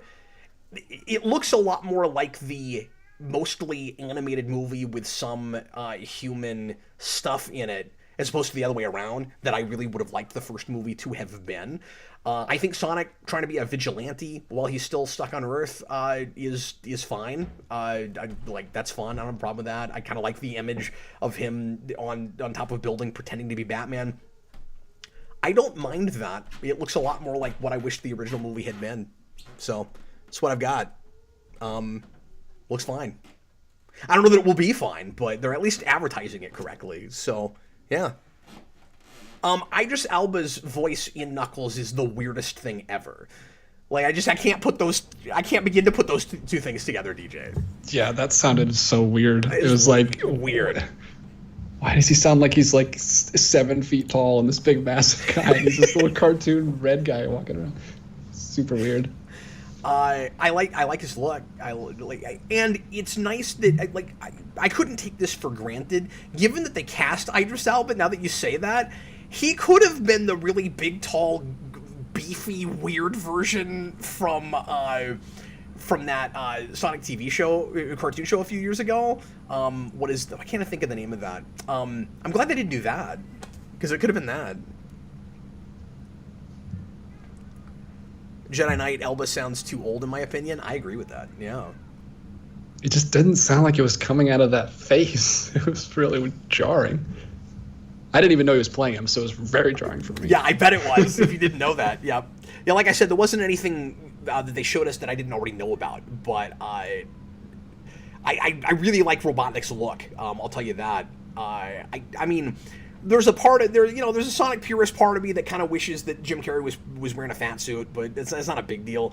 It's weird that he's like got a new stash because we saw that in the after credit scene. And okay, I thought Sonic and Tails were supposed to know each other already. I read that in a press release thing, I thought, and you see them meet, or you see Tails introducing himself, so I was surprised by that. Sonic Boom, thank you. Sonic Boom is really fun. It's crazy some of the social commentary they got away with in that show. But from the poster, I don't think you saw this really. Well, there was like an egg ship thing, but in the poster you see him in a pod where he looks like a Sonic 1, Sonic 2 boss. And I was missing that iconography in the first movie, so I'm glad we're leaning into that stuff. I hope it's either just really goofy, out there fun, or if it's trying to tell a heartwarming story, it actually is decent at it, and it's not just, really, really sappy and gooey, and because it doesn't have anything else to do, which is how I felt about the first movie. I hope that's not what it's doing. Oh, and I also think it's weird that Robotnik is apparently calling himself Eggman now, because out of nowhere, for no good reason, Sonic just gives him that nickname in the last movie, and apparently that's just what he's calling himself now. Like, why would you take the name that your arch nemesis gave you and use it? And I've never liked the Eggman thing anyway. I want him to keep being Robotnik. But he doesn't look like an egg. What's that? He doesn't look like an egg. He wasn't even bald at the time. It was because his technology was like egg shaped, I guess. I don't know. It's goofy. I don't know. Anyway, those are my thoughts. All right. Let's jump back to some super it's still chats. letting us broadcast, so that's exciting. Yay, we did it. Take that, YouTube. All right. It'll pull us later. It's fine. Chewbacca's lover. It'll pull it immediately after we've stopped broadcasting. No one will ever be able to watch this again. Yeah, you guys are in for a real treat. This is a real hidden gem. No one's going to be able to see this. That's right. 46 of you will know about Spawnville. And that's it. No, I'm probably going to post the cover after the show on social media. All right, Chewbacca's lover is MCU. What if? Bad fan fiction. Also, will you talk about my casting suggestion when you review my next request? I sent you it on my Patreon. It's good. What was the first part of that? I might mention that. I don't know yet. Anyway, what was the first part of that? Is MCU What If just bad fan fiction? Yeah, most of it. I mean, I liked a couple of episodes fine, but... And if not bad fan fiction, just not good. I don't know. Bad fiction. Yeah, I don't have anything clever to say. Cool. Logan Dodd 499 has Eric shared his thoughts on The Boys, Suicide Squad, and The Batman? No, I haven't talked to Eric much lately. He's been real busy, and we've texted back and forth a little bit about other things, but here not any of those things though. I don't know if he's even seen the Suicide Squad. Philip Kelton, while we were talking about how you never thought that the Spider-Man reunion would happen, says that Movie Bob predicted it, just because only he has such a shallow mind.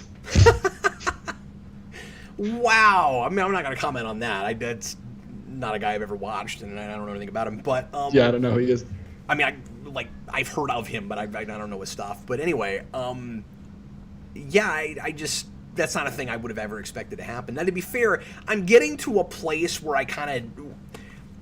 Nothing's impossible. It's hard to ever say never about anything. I mean, sometimes I'll be real surprised, or I wouldn't think that would happen. But in certain ways, I'm never surprised about anything anymore. Like we're getting to a place where all the really weird stuff has happened, and there's not a lot that can. There's stuff that is as weird, but not weirder. Somebody earlier asked, and I meant to comment on this. I forget who it was. If amalgam was inevitable. Like, if we would get to a place where DC and Marvel will cross in their own multiverse. And there's a part of me that wants to say that's that, like, lightning in a bottle thing that only happened once with Warner's and Disney, with Roger Rabbit, with Bugs Bunny, and Mickey Mouse on screen together, and that can never happen again. These days, I don't know, but when it does, it will be because Disney has bought Warner Brothers. It won't be because those companies decide to work together. It will be because they won the global game of Risk they've been playing. And there was a rumor 5 or 6 years ago, at least, that Disney was amping up to try to buy Warner Brothers. That nothing surprises me anymore. Now, will it be crazy when that happens? Yes. But will I think that I'm living in the Twilight Zone? Nope, they're already. They're already. Disney owns Fox. We've passed the Twilight Zone sign. So weird. We passed the signpost was ahead, and we passed it. We crashed right through it. You know? Like, I dropped my glasses and I will never read books again. Like, we're there, okay? We're in the Twilight Zone. All right. What's next on the docket? CM Productions, what is the most unnerving example of the uncanny valley effect you've seen on film? Unnerving? That's a great question. I mean, a lot of people would go to Cats, and I think that's definitely up there, although it didn't weird me out the way it did a lot of other people, but when I actually Just so had to boring, sit through it, I did have more of that than I thought I would. This is going to get me into trouble answering this with anything, because I have this with things that other people don't, or when people are like really impressed with how realistic a thing looks, where I'm like, I mean, the effect is impressive, but I can still tell enough where it's taking me out and bugging me. Like, I don't want to say unnerving, but I never liked the Tarkin thing. And a lot of people were fine with that, and a lot of people felt like that's a character that you shouldn't recast and that they had to do it that way. I never agreed with that. I think you absolutely should recast. I'd like performances instead of a cartoon that's not appropriate to be a cartoon with somebody else pretending to do a voice. Like, to me, that's not that's like a new performance that we're pretending like is the original actor. I don't like that. So we did that with Rogue One, and it bugged me, and I never cared for that. I don't like the Egon thing in the new Ghostbusters, but it's not unnerving. I just don't like that they did it. I don't know. The Leia thing at the end of Rogue One actually was a little bit unnerving to me. Like, again, it was an impressive effect, but we got so close to it that it was just, I don't know, it was just funky to look at. But I'm having a hard time coming up with any that are just like, yikes. Yeah. It's a great question, though. Thank you, is. CM Productions. T-Edge 1, $2. This trailer makes the movie look bipolar of ideas. Assuming he's talking about Spider-Man there. I think he was talking about Matrix, actually. Oh, I think he posted that while we were talking about Matrix, yeah. Too early to say bipolar, I think. Was it Tom? Mm-hmm. But you have a lot, and the reason I say that is because you have a lot of movies that are advertised to almost two different audiences, and I think that's what you've got going on with The Matrix, with the new one, where you've got one trailer or set of trailers that's saying, this is a new movie, but it's got things that you're going to recognize, and it's trying to get people that aren't big fans of The Matrix to come in, that says, like, this is a good place to be initiated, and it's not going to leave you out. And then there's another set of trailers that's like, this is for also diehard Matrix fans. And different sets of ideas are maybe popping up in those things, but they don't feel contradictory to me yet. It just looks like there's a lot more going on in it than I might have thought. But very often you do have like opposing almost advertising campaigns where at first, how often have we seen this, DJ? And I know you don't look at trailers a lot, but I'm sure you've still seen enough that you've had this, where a trailer will come out and you'll go, that's a comedy, and then another trailer will come out and go, oh, okay, it's going to be a lot more dramatic than I expected it to be. Like, that happens quite a bit.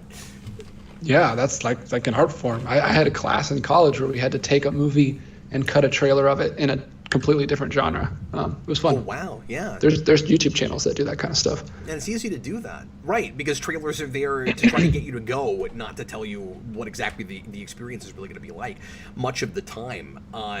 And you get... You also get campaigns that are kind of false advertising, where they're intentionally trying to make you think that it's one thing, and then you go and you're like, that's not what that was. You just duped me into going. Wouldn't that be great if that's what Spider-Man No Way Home was? Yeah, if it does it the other way, where it's like, this is because Holland keeps talking about how dark it's going to be, and I'm like, I don't believe that when I see it. But, because, like, dark compared to what, right? But Malik was messaging me the other day and mentioned this kind of thing with Blade Runner 2049, which is a wonderful movie, but he suggested that movie maybe didn't do as well as it was projected by the studio, or as they wanted it to anyway, because people thought that they were getting an action movie, like more of an action movie, and then it turned out to be like a lot more slow paced and cerebral. And like, how else do you sell that piece?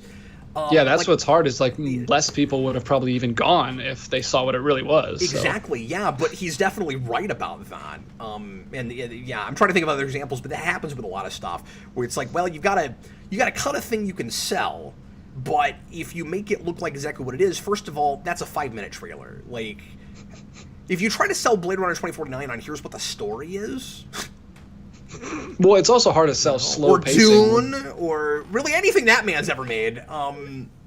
Yeah, it's hard to sell something that deliberately... It's hard to sell the pacing in a trailer that has to be quick, and tell you everything really quick. Oh, that's a great point. Logan Dodd says Arnold in Terminator Salvation is pretty scary. Yes, he is. That's true. They did a CG Arnold Schwarzenegger in that. I've seen that. It's the only Terminator film I've seen. Ooh, oh, that's unfortunate. You have a skewed view of reality. Might knowing that now. Yeah, boy, I feel like there are other examples like that one where I've been like, ooh, that was a mistake. But I can't. They're not coming to me right now. But that's a great example. Where it's like, oh, that's freaky.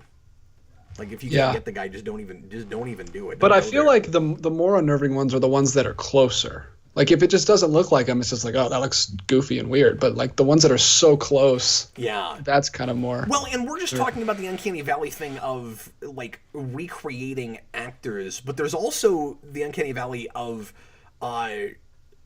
just like, I mean, like recreating actors where you don't have the actor there. There's other times where, and I think these freak me out more, where you have a CG creature where you can see the actor underneath it, but it's fully CG and it just doesn't look realistic enough. Like, the worst example of that ever, and where like the character can't move realistically, Scorpion King is the worst example of that ever. Yeah, that's horrendous. That is nightmare fuel. Unnerving a little bit is Andy Serkis's Jungle Book movie, where he intentionally made the actors' faces, the animals, look like the actors, because he wanted them to be more connected. You want them to connect more on a human level with them instead of them just looking like realistic actors, and a lot of people have problems with that. That can be creepy. I mean, realistic animals, not actors. Batman Rocks, $5. Silver Surfer solo film is overdue. I think introducing him before the F4 would be interesting. I would have liked to see him as our eyes into the Fantastic Four. I don't disagree with that. I am open-minded enough to say that either of those things could be done great. Where you introduce us to either of those things first. They're kind of in two different worlds that collide. I even think you could do... I'd never thought of this before. I even think you could do a Silver Surfer subplot in a Fantastic Four film where he's off doing his own thing and we keep cutting back to him and eventually the plots converge. Like, that's a thing you could do. But, I mean, maybe it would take up too much real estate in the movie, but imagine you do... Because the problem with the 05 Fantastic Four movie, obviously, is... I mean, there's a lot of issues with that, but the big thing... And I don't hate that movie, but, like, the biggest thing is there's not really a story there, and it's just a setup film to get the ball rolling, so it's just a bunch of jokes after, your characters get their powers. But if you had to do another FF origin film, what if... And I don't think you do, and I would be surprised if they do that. But because I think it'll be the Spider-Man thing where it's like, we've seen that so many times. Like, let's just have them have their powers already, and just talk about how they got them. Or maybe it'll be like Uncle Ben, where they'll never even say how they got their powers; they just have them. But I think you could do two origin movies simultaneously, taking up half the real estate of the movie. You establish the Fantastic Four's interpersonal dynamics, and you establish the sad pathos tragedy of Silver Surfer and his alliance with Galactus, and you could maybe even parallel those two things somehow in the film, and then they converge at the end in a third act, or even they start to converge right at the very end, setting up some kind of a sequel. Like, that could be really cool. I've never had that thought before. But yes, you could absolutely do a Silver Surfer solo movie before you even got to the Fantastic Four. And Silver Surfer is a thing that I think warrants an origin. I have seen it done well in comics. It was handled pretty classily in the 90s animated series. There's plenty of story there. You could totally, like, let me spend some time with him and his wife before you destroy his planet. And I don't know, the building blocks. The foundation for a good origin story is there, but it may be hard to stretch it to 2 hours. If you did it and FF simultaneously as origin things, boy, that could be cool. It won't happen, but that could be cool. Yeah, another thing that won't happen, Connor just said a Ridley Scott Silver Surfer / Galactus movie would be so awesome.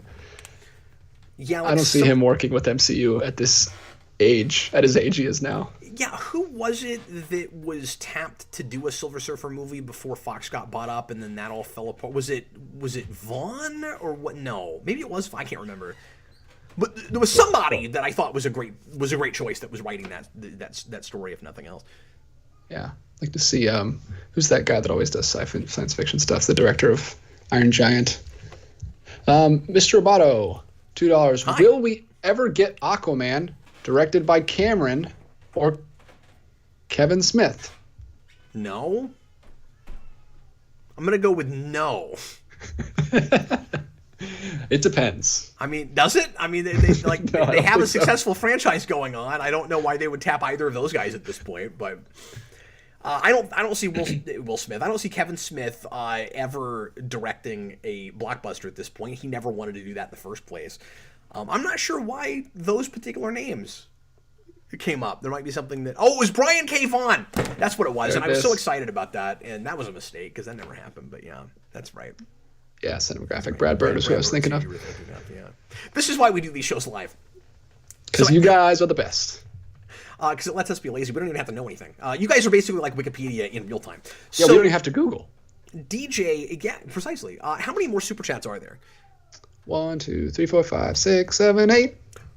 Okay, we're going to have to rapid fire because I'm looking at the time and we're already almost past 2 hours, and we have an After Dark to do for anybody that wants to come to that and watch a movie with us that I've never seen. So we got to get lickety split. Brandon will be here. Let's do it. So yeah, let's do it. All right, Spit of Askew. DJ, thanks for being the only English-speaking guy who consistently reads my username correctly. You're welcome. Ever thought of getting Finnish lessons? No, but I would love to speak Finnish. That sounds awesome. Of course, cool. for every name that's hard to pronounce that DJ gets right, there's 4 others that he gets completely wrong. Yeah, you don't give me too much credit. It's not like I actually speak Finnish. We still don't know how to pronounce Code Geass, that anime. I have no idea how to pronounce that. I can't wait till the noob anime episode where you get to just say that guy's name correctly. Well, I mean, I'm gonna look it up. That's when you're no longer a noob, is when you can say his name correctly. All right, moving right along. Mr. Roboto, I'm being made fun of for saying rapid fire, so we need to really shoot along now. My credibility is in question. Go ahead. Mr. Roboto, will you and DJ be reviewing Cena Peacemaker? I will almost certainly at least do a sign flip on that. I saw the new trailer, and that's a thing that I didn't really care about, and I still am having a hard time getting really excited about it, but it looks good. I mean, it doesn't look like my thing, but it looks real solid. I like how independent that thing looks. Cool. It looks like a lot of fun if you like that sort of thing. The script seems to be there from the 3 minutes of dialogue we've gotten to hear, and it's real dialogue driven. I love that Vigilante is in that show because I've always really liked Vigilante, and he takes his hat off and he looks like just like a nerdy tech IT guy. It's awesome. Yeah. So I'm excited about Vigilante, and I think it's fun that he walks around with a real bald eagle. I think that's really funny. That's really funny. Wow. Yeah, I haven't even seen that movie, so I will not be, but Cap will review it. What's cool about it is it doesn't it doesn't look like it cares if you've seen that movie or not. I mean, it has similar, humor sensibilities and adult raunchy sensibilities, obviously. But I mean, it's a prequel thing. It doesn't really matter if you've seen the Suicide Squad. I mean, I'm pretty sure that's going to be the only character that is in both things. But I could be wrong about that. I don't know. Cool. Logan Dodd, thoughts on the Expanse Telltale games? Didn't know about that. That's cool. I would have thoughts if I'd seen any more than the pilot of the Expanse. I keep saying I'm going to watch that. I still haven't gotten to it. I was like, the next thing I'm going to do is that, and then I started watching freaking Death Note and started my anime thing, and now I'm watching other stuff. I did watch the first episode of the new Dexter show, and was kind of surprised by it. Because, of course, that show ends horribly and has a real bad second half, and for the most part. A couple seasons that aren't as bad as people say they are, I don't think. But anyway, I thought the pilot for that was solid. I have character motivation questions about the last 10 minutes, but it's really artistically shot. I like the slow build to the ominousness of what is going to ultimately have to happen, so that we can actually break status quo and have a Dexter story. But I don't know if it stays decent, because I think they're like 5 episodes in and I haven't watched it anymore. But I like the pilot. It was pretty solid. I shouldn't say pilot. I like the first episode of the miniseries they're doing. All right, Josh Galisano, do you think we should have another? Peacemaker's after the movie? I don't know why I thought that was a prequel. But as soon as I said it, I was like, I'm going to be wrong about this, aren't I? Anyway. All good. That's what they're there for. We don't have to know anything. I don't have to know anything, man. The prerequisite is that my name is Captain Logan. That's it. Josh Galisano, do you think we should have another Ultimate Marvel Universe? Boy, it's hard to say. If I could believe that Marvel would have the integrity to never cross it into other universes, and that we wouldn't get stuck with, well, these characters are popular, so now it all has to be 616, I would say absolutely. That's a thing that should have happened, I think, every 15, 20 years, where we build, or at least Ultimate books, like alternatives. They wouldn't even have to all be canonical with each other. Ultimate Spider-Man started as its own thing. It wasn't necessarily going to have other spin-off, and then they made a whole Ultimate universe. But the whole point of Ultimate Spider-Man originally was that character with the same core values and spirit and everything for a new generation that might not go back to Stan Lee and appreciate the vernacular, and the pacing, the storytelling, and all of that, old conventions of comics especially, that sounds like a worthwhile thing to do for each generation of teenagers growing up. Every 10, 15, 20 years, you do a new one, and you end the last Ultimate Universe, and you make a new one. I don't trust that they would have the integrity to do it properly, so I'm going to say no. But if the last Ultimate Universe had been handled better, I would say absolutely. Yeah, it was good while it lasted. We have a couple super chats from a couple different people here talking about Movie Bob. I'll just read them quickly. Oh, okay. Bob the Hun, $5. Movie Bob hates middle-class white people and thinks they're holding us back from the Star Trek future he wants to live in. Not a joke. Rant on a video. And then Chewbacca's lover says Movie Bob advocates for eugenics unironically. So... Okay, well, I'm not going to comment on that. I don't know how much you have to say about I that don't, guy. and I mean, all we ever promise is that we'll read the super chat, and if you're asking me a direct question, I will answer it. But if you want to use super chats to get factoids like that out there, or opinions about a thing, I guess I should say that's fine with me. But I don't have a dog in that fight. I don't know the man, so. Yeah. And then the last super chat is from SpiderMan. Would you rather have your kids be raised by Bebop and Rocksteady or Party Thor and Hardy's Venom? Good gracious. Great balls of fire. I love this question because I hate this question. There's no answer to that question. You've stumped me, and you did it on purpose too. 188 episodes, and SpiderMan has done it. So you're basically talking about a couple of mutate idiots that do whatever a man with a cheese grater on his head and a brain in his stomach tell them to. and a complete loser who has an entity in his head that calls him a loser, who sits in lobster tanks. And a frat boy who's apparently 1,000 years old, but acts like he's 21. Yeah, exactly. There's no answer. Although I will say, you know what? Okay, there is an answer. All four of them are extremely dangerous to be around children. They are. That's right. No, you don't want them. You certainly don't want them running a daycare, much less Daddy Daycare, starring Venom and Party Thor. Versus Bebop and Rocksteady. You have a movie where battling Daddy Daycares. They're like competing. Those are the competitors in your film. I'm gonna go with Bebop and Rocksteady, and hear me out. Just for the simple fact that they are friends and can kind of get along. There's no way Party Thor and Venom are... That would be the most dysfunctional family, right? Really, Venom and anybody. Yeah. Anything that's going to ruin the bromance between Hardy and Venom. I can't even call him Eddie Brock. Sim puts in a super chat and wants to know if I can tell my twins apart yet. Was always able to from the beginning. They look nothing alike at all. It's true. I got a message from Brandon that was very, very much the same thing. Shortly after they were born that day, he was like, "So have you figured out your method for telling them apart yet?" I was like, "Yes. Look at them. They don't look. They don't look anything alike at all." It's so funny. It's really cool. I don't think people aren't going to think they're twins when they're older, except for like they'll be in the same grade. But you kind of can't even tell they're the same age, weirdly, even though they're both just after newborns. Because Cassandra looks older. She just does. Yeah, it's very interesting.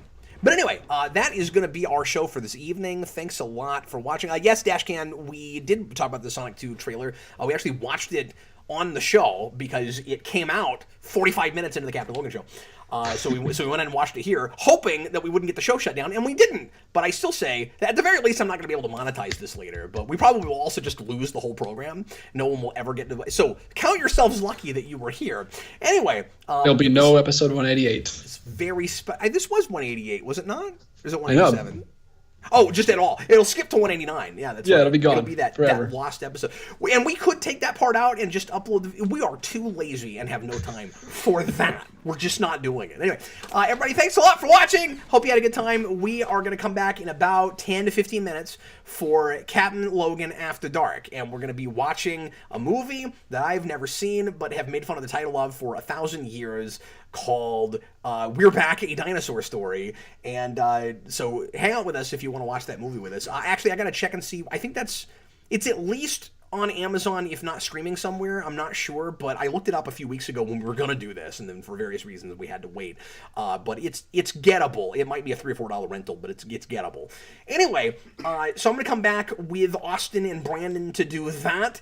And if you want to watch that with us and you're not a patron, go to patreon.com/geekvolution, and at the very bottom tier, $2, you'll have access to that, and just look for a link that will come into your email in the next 4 to 5 minutes after I have had a bathroom break and said hello to Brandon. I'll just do that now. Hi, Brandon. Hi, Cal. Anyway, thanks again for watching. Hope you enjoyed it. We certainly had a great time being with you. DJ, you were delightful as wonderful, and thank you so much for doing all the things that I don't want to have to deal with during the show. Of course. Thanks for having me. Always a pleasure. We'll see you again next week on the Captain Logan Show. Next Thursday night will probably be our last show before Christmas, I think. Let me think of the way the dates line up. They'll have to be. It'll have to be, because I think the week after I'll already be out of town probably. But as we get closer, I'll look at my calendar and stuff. That I might be off. I might be wrong about that. We could meet one more time, but I don't think we will. I think that will be the last show. Anyway, we'll see you again next time. I was Captain Logan. That was DJ. Bye, everybody.